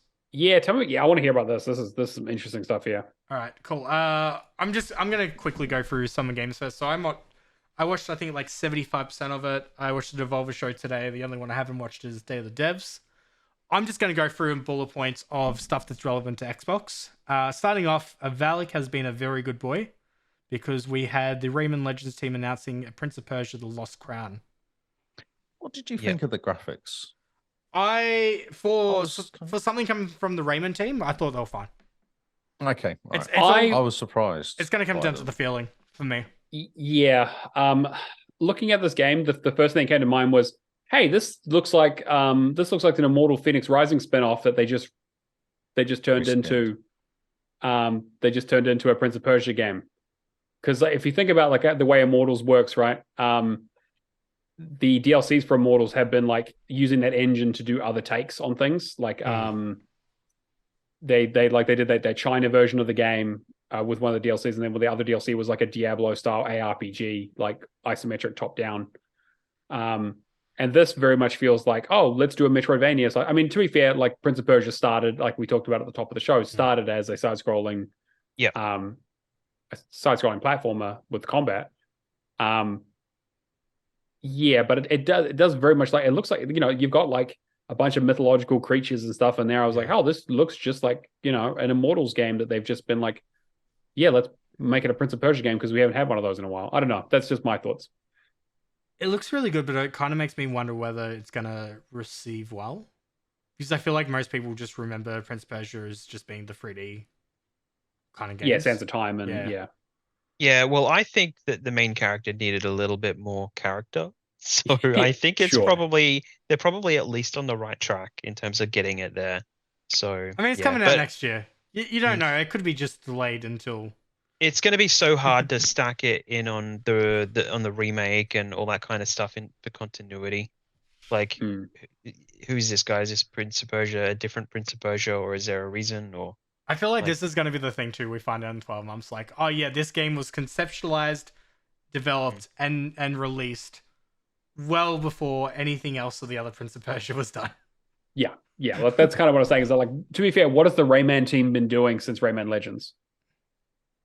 How long ago was Rayman Legends? Jeez. 2013? Yeah, that was a long time ago. 10 years? Yeah. I mean, I'm sure they've been working on other stuff. I don't want to be dismissive, but like...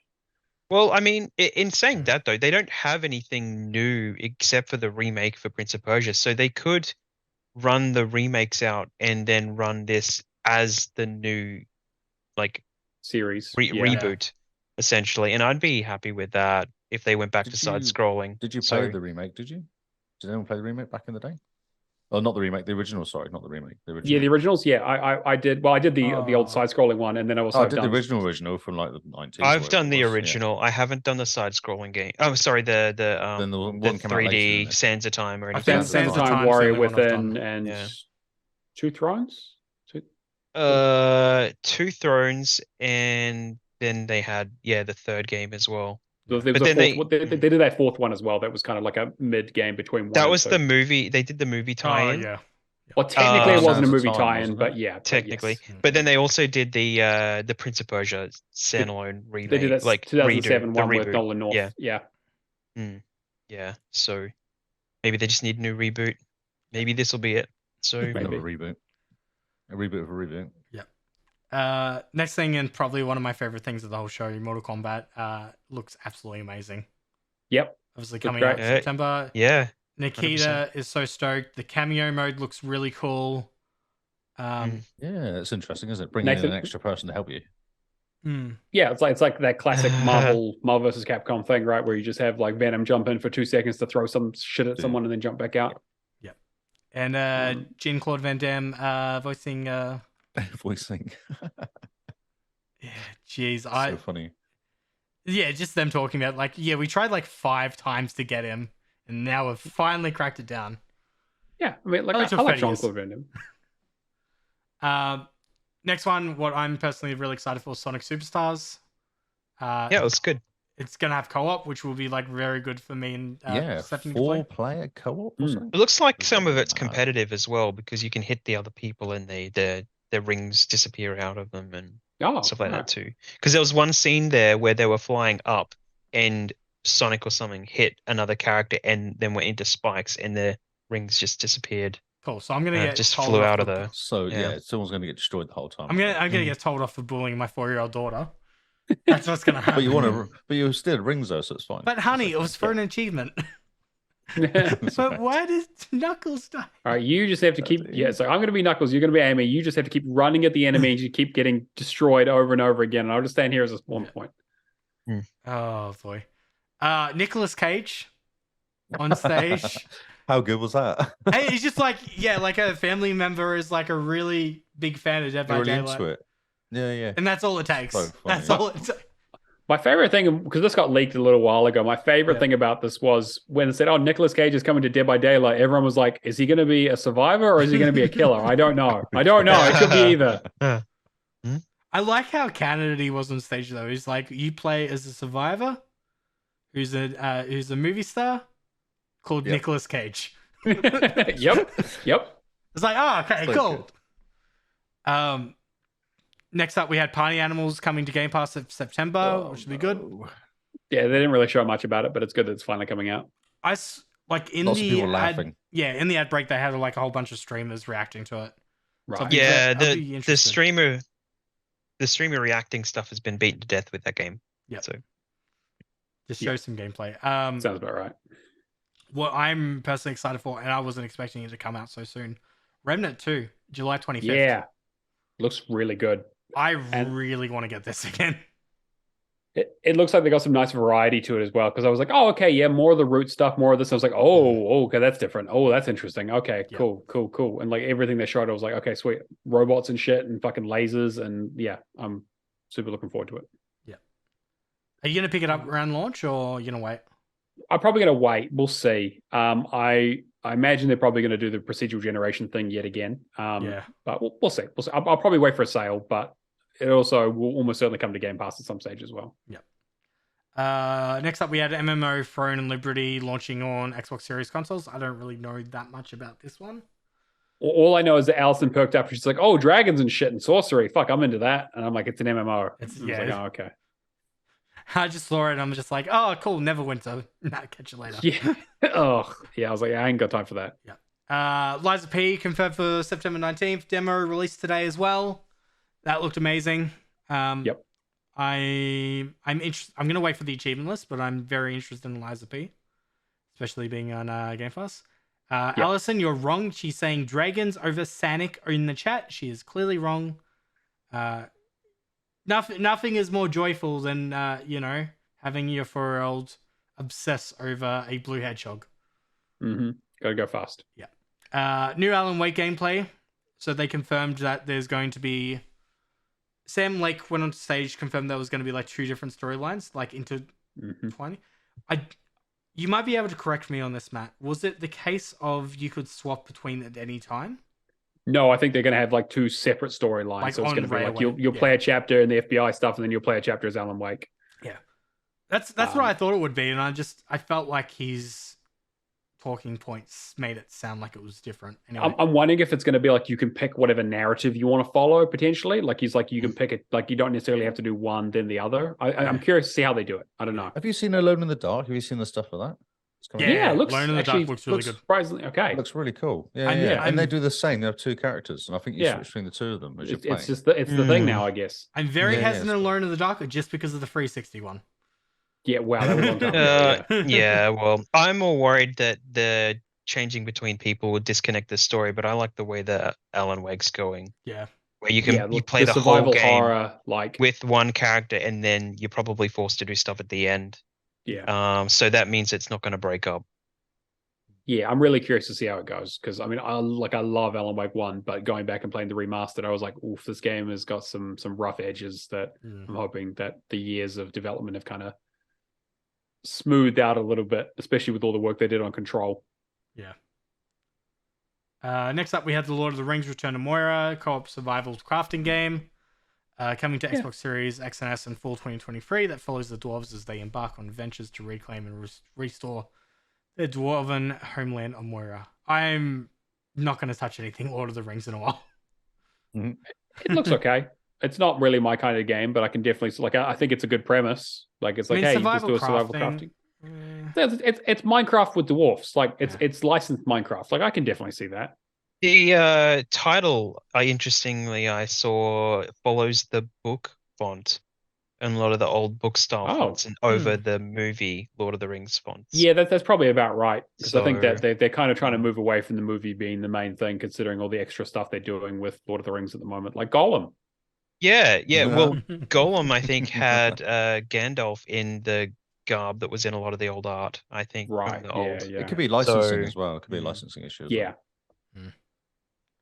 well. Next one up, talking about licensing, we have Warhammer 40k Space Marine 2. fuck, this looks good. Yeah, it looks so good. This was not on my radar, but it is now. The collector's thing looks amazing as well. Yeah, well, obviously the statue looks incredible. It's just him holding up a fucking Tyranid. So yeah, free player co-op coming this winter, offering us a chance to once again step into the shoes of Lieutenant Titus. When was Space Marine 1? Was the original 360 2009 or something? 2009 or 10 or something. Yeah. Yeah. It was later in the 360's life cycle. Yeah. I'm actually going back and doing some of the multiplayer in that one soon. So it's a cool fucking game. I mean, it's got some problems, but like it's definitely like a AA development game, but fuck, there's some cool stuff in that game. It's interesting how well the Warhammer series seems to be going lately. Like Bolton was relatively well received, which is technically actually a prequel.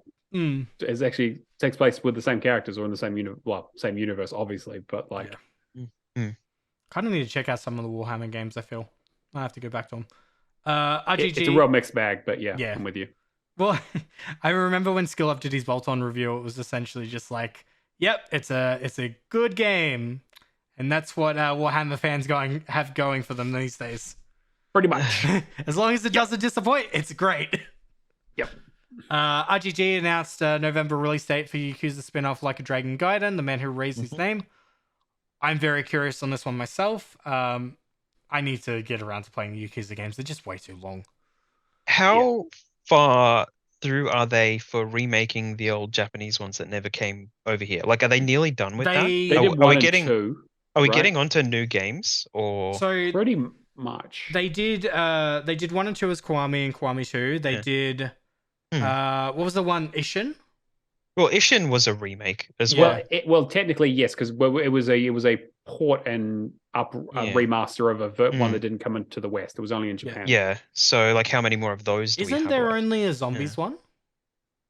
I don't know. That does sound weirdly familiar. There is a zombies kind of one. I'm sure of it. It's interesting because I know that like the way that they're doing these games going forward is that they want to do it in the Like a Dragon style where it's a RPG, and then like the spin-offs are going to be in the old Yakuza punch people in the face style, because that's what they did with Lost Judgment 1 and 2, for example. Yakuza Dead Souls 2011 PlayStation 3. That's right. I completely forgot about because that game, I'm pretty sure Kensen was the one that got remade into Ishin, if I'm not mistaken. So I'm pretty sure all of them have been remade. At this stage, though, I'm never going to have time to play any of them. Yeah, they're two. Like, they're great games, and I feel like it's going to be one of those games that I just want to get the story done, and just that's probably going to be my limit because there's just way too much side content. But then I've got Judgment, I've got Lost Judgment as well. Yeah. They're not time-friendly games. So there was that one. There was John Carpenter's Toxic Commando. Also looked amazing. What is that about? It's a zombie. It looks like absolute shit, but also like great, like great, like perfect, like the perfect. I was very confused. I was watching it going, "What is this going to be?" And I was like, "Oh, okay, zombies." When was the last time he put his name on something? Is he still alive? Yes, I believe so. Okay. I feel like he was doing stuff in like the 70s, wasn't he? He was. Pretty much. I mean, he's like The Thing and that kind of stuff. Yeah. And Halloween. Action-packed co-op FPS game tasking with annihilating hordes of mutated monstrosities with up to 4 friends. All we know that it will be launching on series in 2024. Immortals of Avium's Xbox Series release dates for July 20th. Center Students gave another look at the single-player spell-based combat game. Yeah, that stinks of Bulletstorm. That's exactly what I said. That's what I was like, people can fly and he's so like this is like they're just like they're fucking whip shit and like they're like I'll do different abilities and stuff and skill like you get like skill points for killing them in fun ways. Yeah, I was like, it's fucking Bulletstorm. Yep. Like that game looks. I mean, it looks a little cheap. I'll say it. But it's like an EA Originals. Like it's not, it's not an established franchise. It's their first thing that they're doing. So I'll give them a little bit of slack. But man, I could not follow any of that shit that they were doing on screen. There was way too much going on. Next one, which I am very fucking excited for. Yes, Your Grace is getting a sequel with Yes, Your Grace Snowball, and it will launch next year. I was going to ask, so is that the same style as the first one, is it? That's kind of pixely, kind of, but not yes, quite but like they've obviously upped it. Yeah, like it's a stylized version that's been like upped. Like this is a very much a hey, cool. We've probably hit our targets for the first game. We've got like a little bit of extra budget. What can we do to make this the best? To make our dream. Yeah, like that bit where he flips the table, like that shit never would have worked in the first game. It looked really good. Yeah, I was really quite impressed. And then at the same time though, how much of that is just the editing of like trailer editing as well? Sure, but like from a exactly. Like it was a very well made trailer. It looks all in game though, to what I could see. Yes, yeah. I know, like Yes, Your Grace for me, like it's pixel art. I'm there for the story. This first one was phenomenal. I'm very excited to play this. Is it a long game, the first one? Not huge. I mean, if you want to get all the achievements, you need to like do a couple of playthroughs. But like if you do one playthrough, it's like you're basically going through like a year. It's like 50 weeks, and like so it's like 50 levels, but each level is quite quick because basically most of the game is you sitting on your throne making decisions, and that's pretty much it. Okay. The narrative for me was just it's all about the story. To be fair, this seems to be fixing the only real problem I had with the first game, which was the game was maybe just a little bit too simple. There wasn't like because there's like parts where you have like battles and stuff, and that like you have to make decisions there that are actually a bit more interesting, and like there's some tactical stuff there based around like there's this really good part like halfway through the game where it's like, hey, you got to go into a battle. Here's all the alliances that you forged over the last like 25 weeks, and here's like what those things have given you, and like like oh, you have some extra units from this, or you have some extra supplies here, or you have this weapon, and it's like okay, well now you have to deploy these tactically in a way that makes sense to try and win the battle. And I was like, oh, cool. I want more of that kind of stuff. I want stuff that's like, okay, cool. I want to make decisions, but I also want to have some other little bit more. Like I didn't necessarily need to be like running around, jumping and collecting coins and shit, but like, Yeah. Cool. Game Pass? It was Game Pass. Okay. No more robots. Recently did Hypnospace and they did that other, what was that other game not too long ago? No More Robots have a really strong partnership as a publisher with Game Pass. So I would be very surprised if, I think what's the developer name? Brave Knight? Or Brave at Night? Something along those lines. I'd be very surprised if they Brave at Night, be very surprised if they didn't put it in Game Pass. Mike Ross has got a good relationship with them. Path of Exile 2. We got like our first footage since 2021. Look pretty good. It does. Yeah. Is the first one the same? What, Path of Exile? Yeah, similar. Yeah. I mean, it's not so much a Diablo game, basically. It's Diablo 3's equivalent, and this is going to be Diablo 4's equivalent, basically. Just essentially a good, though, isn't it? Like the game. Yeah, just a really good ARPG with solid mechanics, is what I hear. New Zealand dev as well. Yeah. Yes. But yeah, the Exile Con will be late July, so they're expecting more details to come out around then. Sandland, an upcoming RPG from the creator of Dragon Ball. So this is technically a licensed property because it's based on an anime. Oh, it is an anime. Okay. Yeah, it's a thing that he's done. That's why it's like based on Toriyama is making this like Sandland is his like new manga that he's making. Okay. Because I saw this and I was just like, I have no idea about any of this.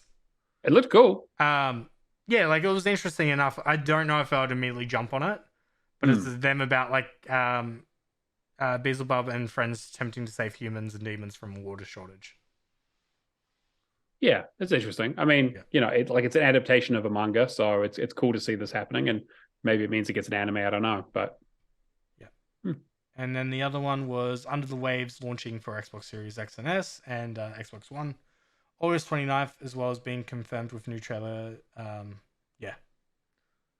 And then Explore Under the Water game. Yeah. I mean, it looks nice. Like in terms of it does. Yeah, I like it. Look, it had so sort of Subnautica meets psychological horror. It's hard to tell exactly what it is because there seems to be some kind of conflict going on, but you just don't know exactly what kind of game it is.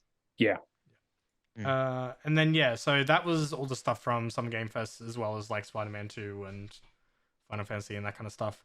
There was also Annapurna thing coming up as well. What, showcase? They were teasing a game, Yes, showcase. yeah. Oh, they had like a teaser trailer and thing for it. Yeah. Their showcase is very late. It's like the 29th or something. It's like at the end of the month. Yeah. Yeah. Where's it down? Actually, where is it? I'm just trying to think. But they teased something at the very, very end. He made a comment of all of what's happening there, and there was some sort of picture of someone's face and like shadows and stuff. So I think there's some game coming out there. Like an announcement. Yeah. Yeah, they're pretty good value, those games, aren't they? So there was also Day of the Devs, which honestly I haven't gotten around to watching yet, but I haven't heard much out of there.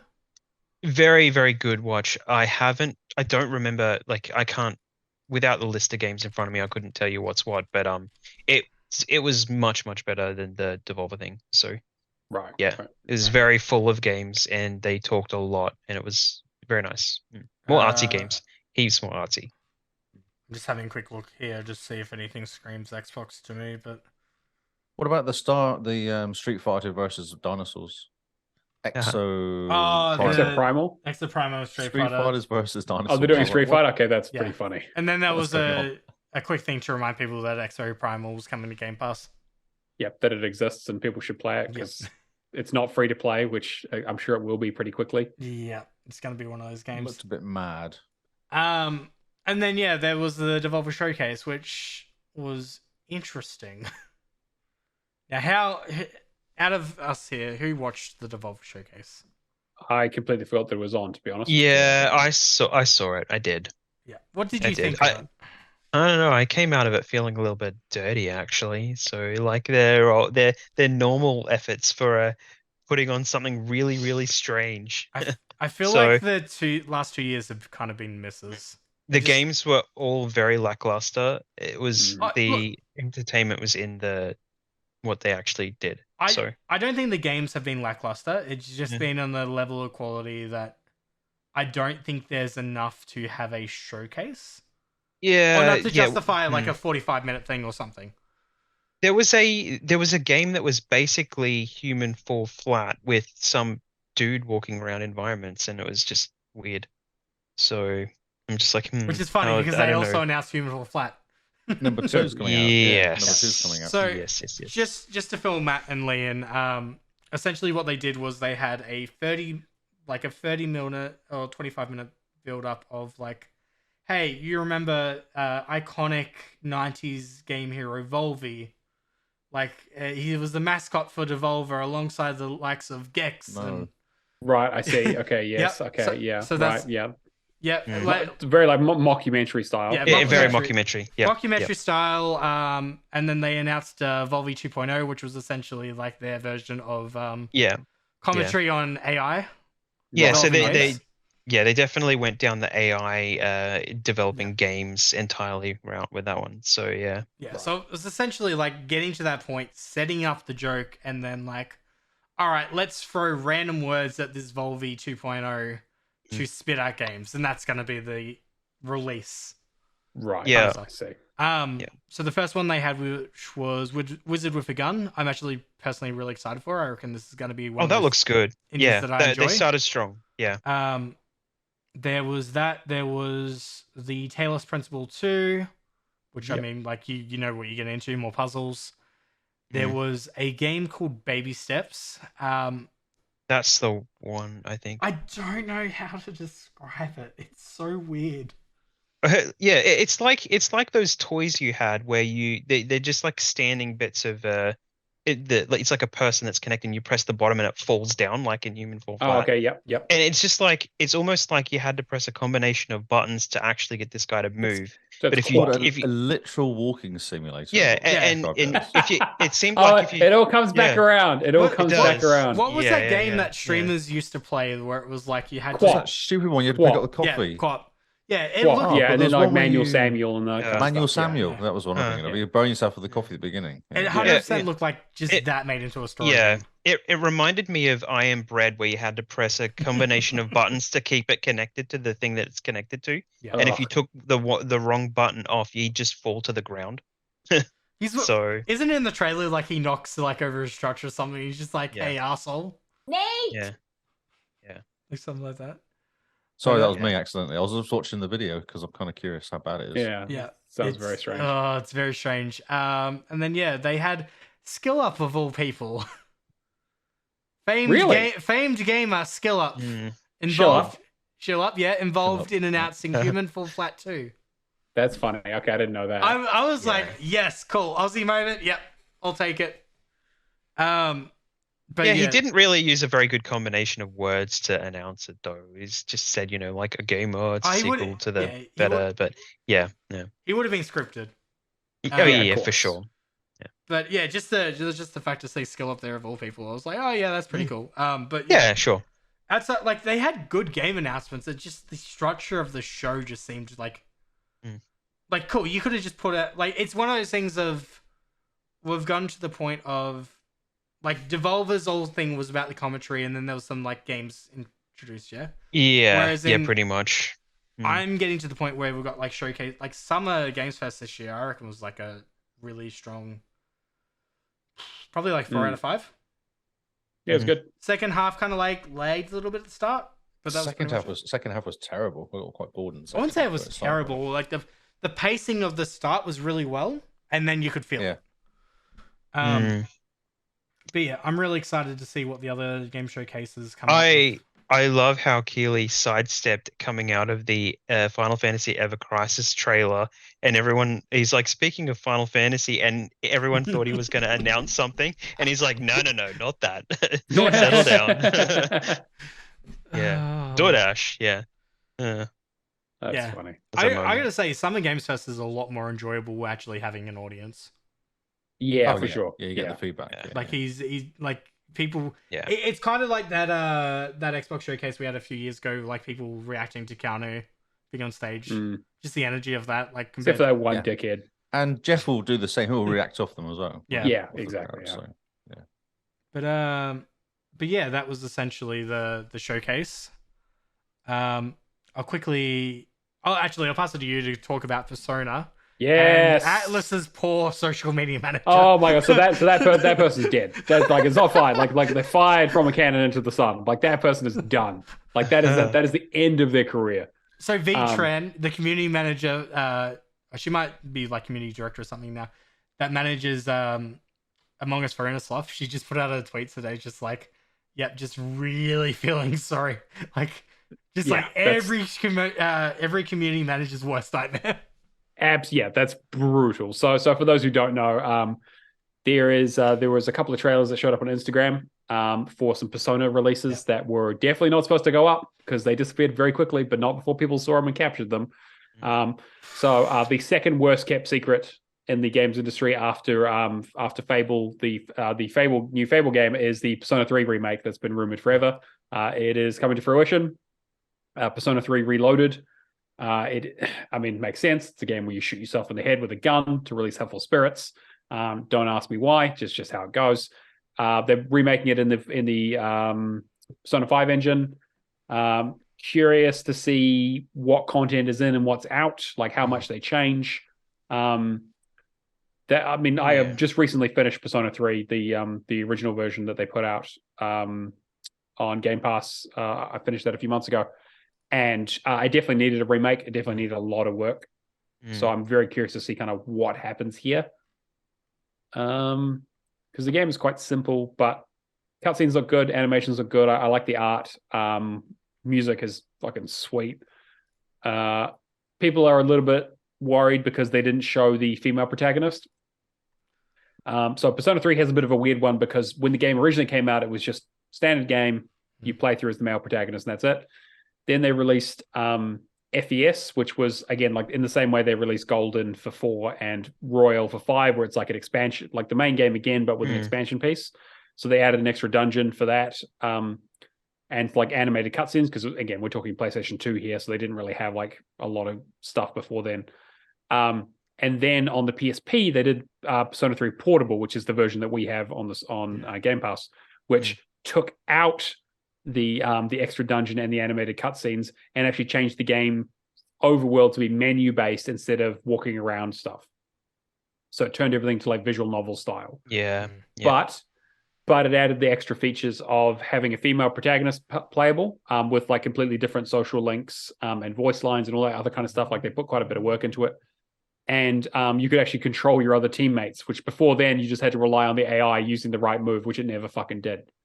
So overall, like that's probably the better version, but everyone is like, hey, are you doing the work to put both versions together to make like a proper game, or like which version, like what's it closer to, I guess. So there's still some questions up in the air around like what's happening with that. Got to be a real bummer for Xbox though, because this would have been a real big one for them to show off. I still remember being a FanFest last year and then hearing that one guy in the audience just go absolute mental over the fact that the Game Pass stuff and all the Persona games coming in. The Persona stuff. Yeah. Now it's interesting, So we've got Remake of 3 coming early 2024. I think it was early 2024. Yeah. And then they just said 2024. Like sometime next year. So Persona 5 Tactica coming the 17th of November 2023. Yep. So that's a tactics game based on the Persona 5 universe. Yep. Looks very cute. It's like kind of the more chibi art style. So the real interesting thing for me though is they're just coming to Xbox Series consoles, Xbox One, PC, and Game Pass. They're only announced because I'm almost certain that they were going to be shown at the Xbox, so they wouldn't show off the other, like in the same way that like Final Fantasy and other stuff have done in the past, where they've just shown it for one console, but it's actually coming to multiple. Like timed exclusivity kind of stuff. Yes, like either timed exclusivity or they just don't talk about it for 24 hours or whatever, and then they talk about it afterwards. Yeah. So what were you going to say, Kia? Oh, I was just going to say that I actually just a couple of weeks ago went back and played the dancing game for Persona 3. Oh, yeah. Yeah, so that's quite good, actually. So, because I've been doing a bit of the rhythm stuff over on PlayStation, like theater rhythm and stuff, and I had that, busted that out because of the VR. It had a VR mode, which is just looking for the characters. Nothing else is in VR. It's rubbish. But the game itself is quite good. And like Mortal Kombat, where you kind of, the new one where it kind of tags people in, you do the dance sequences, and when you build up a combo, it actually tags in another character, and they do this massive sequence with you where you just busting out moves, and then they kind of jump out and they're like, oh, done, and you continue with the rest of the song. They're very good, actually. So they've got all the 3D models and everything set up for Persona 3. They could totally... Yeah, right, because again, like a lot of those Persona games, like, because they did like Persona 4 Dancing All Night or whatever, what it was. Yep. And, There's 3, so they've got the 3, 4, and 5 all have dancing games. I mean, I did post a GIF from the 5th one in the chat when the news got announced, because I'm excited, because I mean, I love the Persona series. I mean, as you can probably tell, I'm on a bit of a JRPG kick at the moment. So I'm just going to roll straight into it, I guess. But yeah, really unfortunate that, people are sort of speculating whether it's going to be Xbox exclusive. It almost certainly isn't. Yeah. But obviously they're not going to talk about other platforms at the Xbox showcase. So. I imagine it'll be a 12-month kind of thing if that. I imagine it'll probably be same time everywhere. Or they could get ahead of Sony, because, at the Sony showcase, Xbox instantly tweeted out. They could just say, also coming to every other platform, so that Sony do what they do to them. Exactly. Quick thing that I just missed before with Devolver, Shadows of the Damned Remaster also was announced like prior to the show. Okay. Yeah, not at the show. Like it was it was part of, like, the countdown thing, and they're just like, hey, like this is also like, there was a quick what's the main character's name? It's been so long since I played it. The only thing I remember of that game is Big Boner. Johnson, whatever. Yeah, just shooting the guy out the window, and then it was just like, hey, you'll hear more of the Grasshopper Direct. Sure, okay. Which I've never heard of the Grasshopper Direct, so... They did like a Something's Coming thing the last couple of weeks, so... Gotcha, right. Alright, moving along, we have... Aaron Greenberg put out a tweet the other day saying that Xbox will promise no full CG trailers for first-party games at the 2023 showcase. All right. So, yeah. So, to quote the exact tweet, none of our first-party games in the show are full CG trailers. Everything is either in-game footage, in-engine footage, or in-game footage with some cinematics. Each of our trailers will be labeled so it is hopefully clear for our fans. But he also said that they're looking at focusing outside of just like the 12-month window stuff that they did last year. Yeah. So we're probably going to be seeing... Yeah, I don't think they'll repeat the 12-month stuff. And there's a huge difference between just showing in-game footage the graphics over vertical slice gameplay. Yes, for sure. So for sure. 100%. I'm calling it out. Somebody's gonna say this and go like, "Oh, but there was this third-party game," and not realize that he said first-party. There'll be somebody trying to swap the narrative. But yeah, I thought it'd be interesting to bring up. Other quick news for the week: we had Xbox S and X.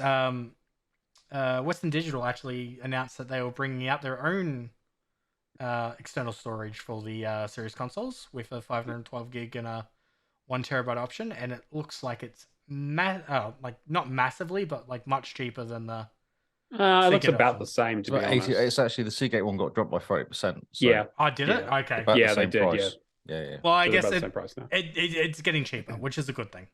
Thank fuck, because those things are ridiculous overpriced. It's like 80 for the 500 and 150 for the gig, I think. Yeah. US, yeah. Nearly 3 years into the console life. Yeah. Finally getting a drop on it. Like a 1 terabyte, like, I mean, Lee, you know, like a 1 terabyte drive is not that much. Less than $100, yeah. Yeah, easy. I'm kind of at the point that you may as well just buy a second console. The price. Because at least you can resell it. Well, I paid $320, I think, for my 1 terabyte. I brought the Seagate one when it first came out. Because I just said 1 terabyte was not enough, so I just went and brought one. I was like, I'm just going to have to suck it up and get one. I think Amazon had a sale on at the time. Yeah. But yeah, it's like $300. Yeah, hopefully they just continue to drop. It's the Series S guys that struggle, isn't it? They're only on 500, and then they have to pay the same money again for the storage. Yeah. Yeah. I guess it depends what kind of games you're playing as well. Like if you've got like Call of Duty, Forza Horizon, that kind of stuff, it's going to take up massive. I mean, I haven't, like, I very rarely run into those like issues in terms of like storage space, because I tend to rip through my stuff, get rid of it, and then move on. But I definitely have been like feeling the pinch a little bit, and lately, as I've had like, you know, Forza, I had like Forza, Assassin's Creed Assassin's Creed Odyssey, and Jedi Survivor on there, and Halo I was like, Wars fuck, 2 and Halo Wars 2. I'm like, fuck, I'm running out of space pretty quick. Yeah, I might need to actually invest. Yeah, makes sense. I guess the only really problem for us. And I'll quickly speed through the last one. Homestead Arcania actually had its unobtainable achievement deleted. An extremely uncommon move, Microsoft deleted an unattainable Xbox achievement from the game, allowing users to finally complete Xbox Game Pass newcomer Homestead Arcania. So essentially they got rid of the 100G achievement, and I think they moved 4 or 5 others to have, I think like one of them got a 50G update, and then the others got like an extra 10, something like that. Yep. Like 3 others got 10 and one other got 20 or something along those lines. Yeah, the deleted achievement in question was You Can't Be Too Prepared, which is making one of each craftable in the game. I believe there was one item, the green ankle boots, that was causing issues for players. Yeah, I'm gonna make this. Could you the last icon? Yeah, the last thing.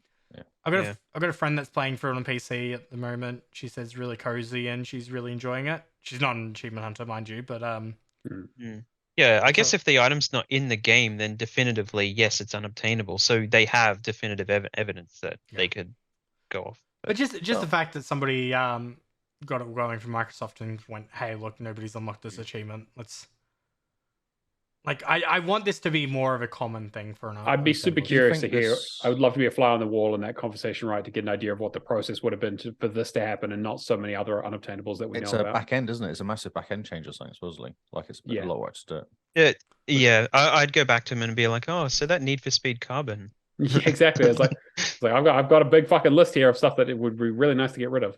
Yeah, the Sea of Thieves, all that sort of stuff. There's tons, isn't there? Do you think this was tied into last week though, when they brought out the change the rules? Do you think they're going, right, okay, let's do a bit of concentrating? I look, in all honesty, my mind immediately jumps to the developer for this is Serenity Forge, who is also, I believe, a publisher, if I'm not mistaken. Anyway, yeah, and the only person that I know that has given me job listings before for Serenity Forge is Vudix. Right. So okay. Then they have a real direct tie to achievements. Then that's I kind of wonder if this is a Vudix knew a guy and he got it done. I'm not.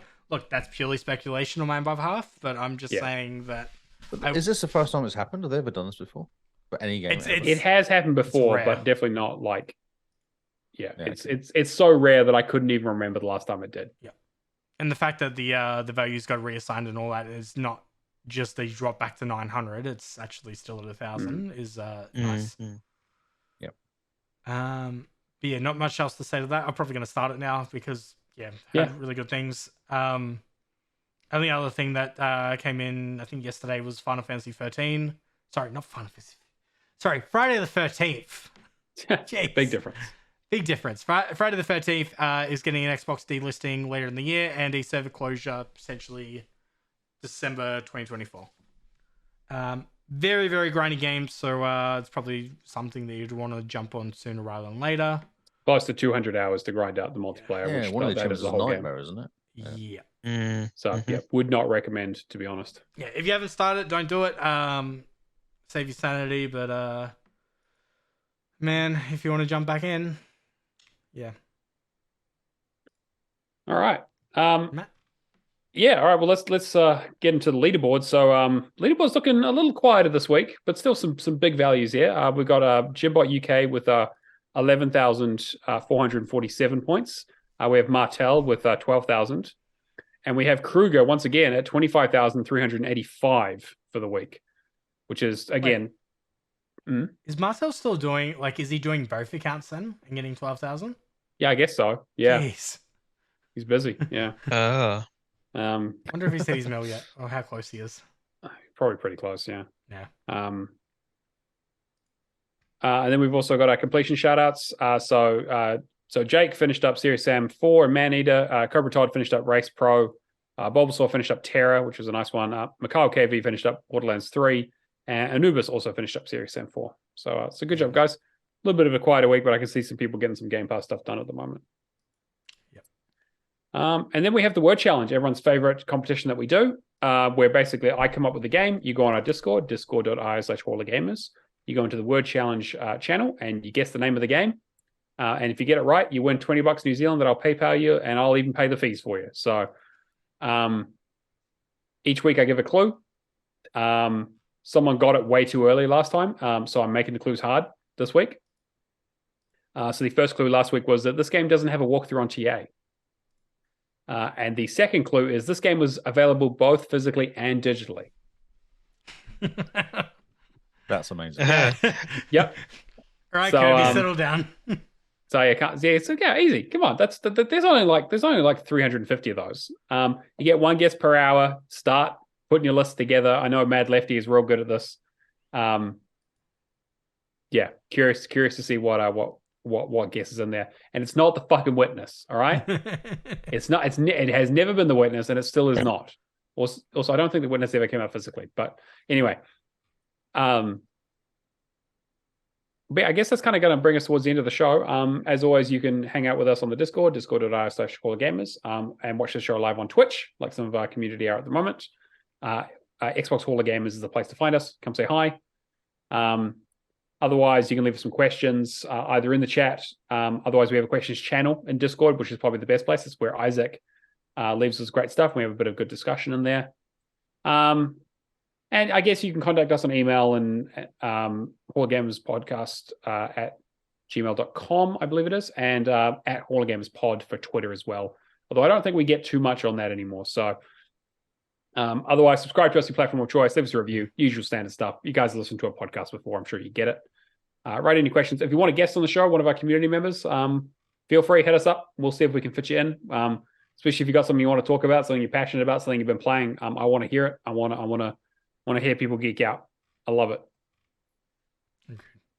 And then, of course, we have our Patreons who we would not be able to do the show without. So a big thank you to Mr. Lee Howard, who's on the show today. Mikhail KV, Natolinator, Bad Lefty, Admiral Awesome, Happy Moogles, Kung Fu Skills, Hack and Pone, Cavalier 07, Old Mate Clown, Mark B, and McLovin Legend for helping support the show. We literally could not afford to do it without you guys. So thank you so much. And if you do want to throw us some cash, it's patreon.com/HallofGamers. You get access to a bunch of shit that no one listens to.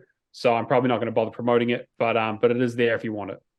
You stopped doing the pre-show ones. I must be the only person listening to them, I guess. Yeah, I guess so. I mean, I do still do them sometimes, but to be fair, we just haven't had anything interesting to say pre-show. Okay.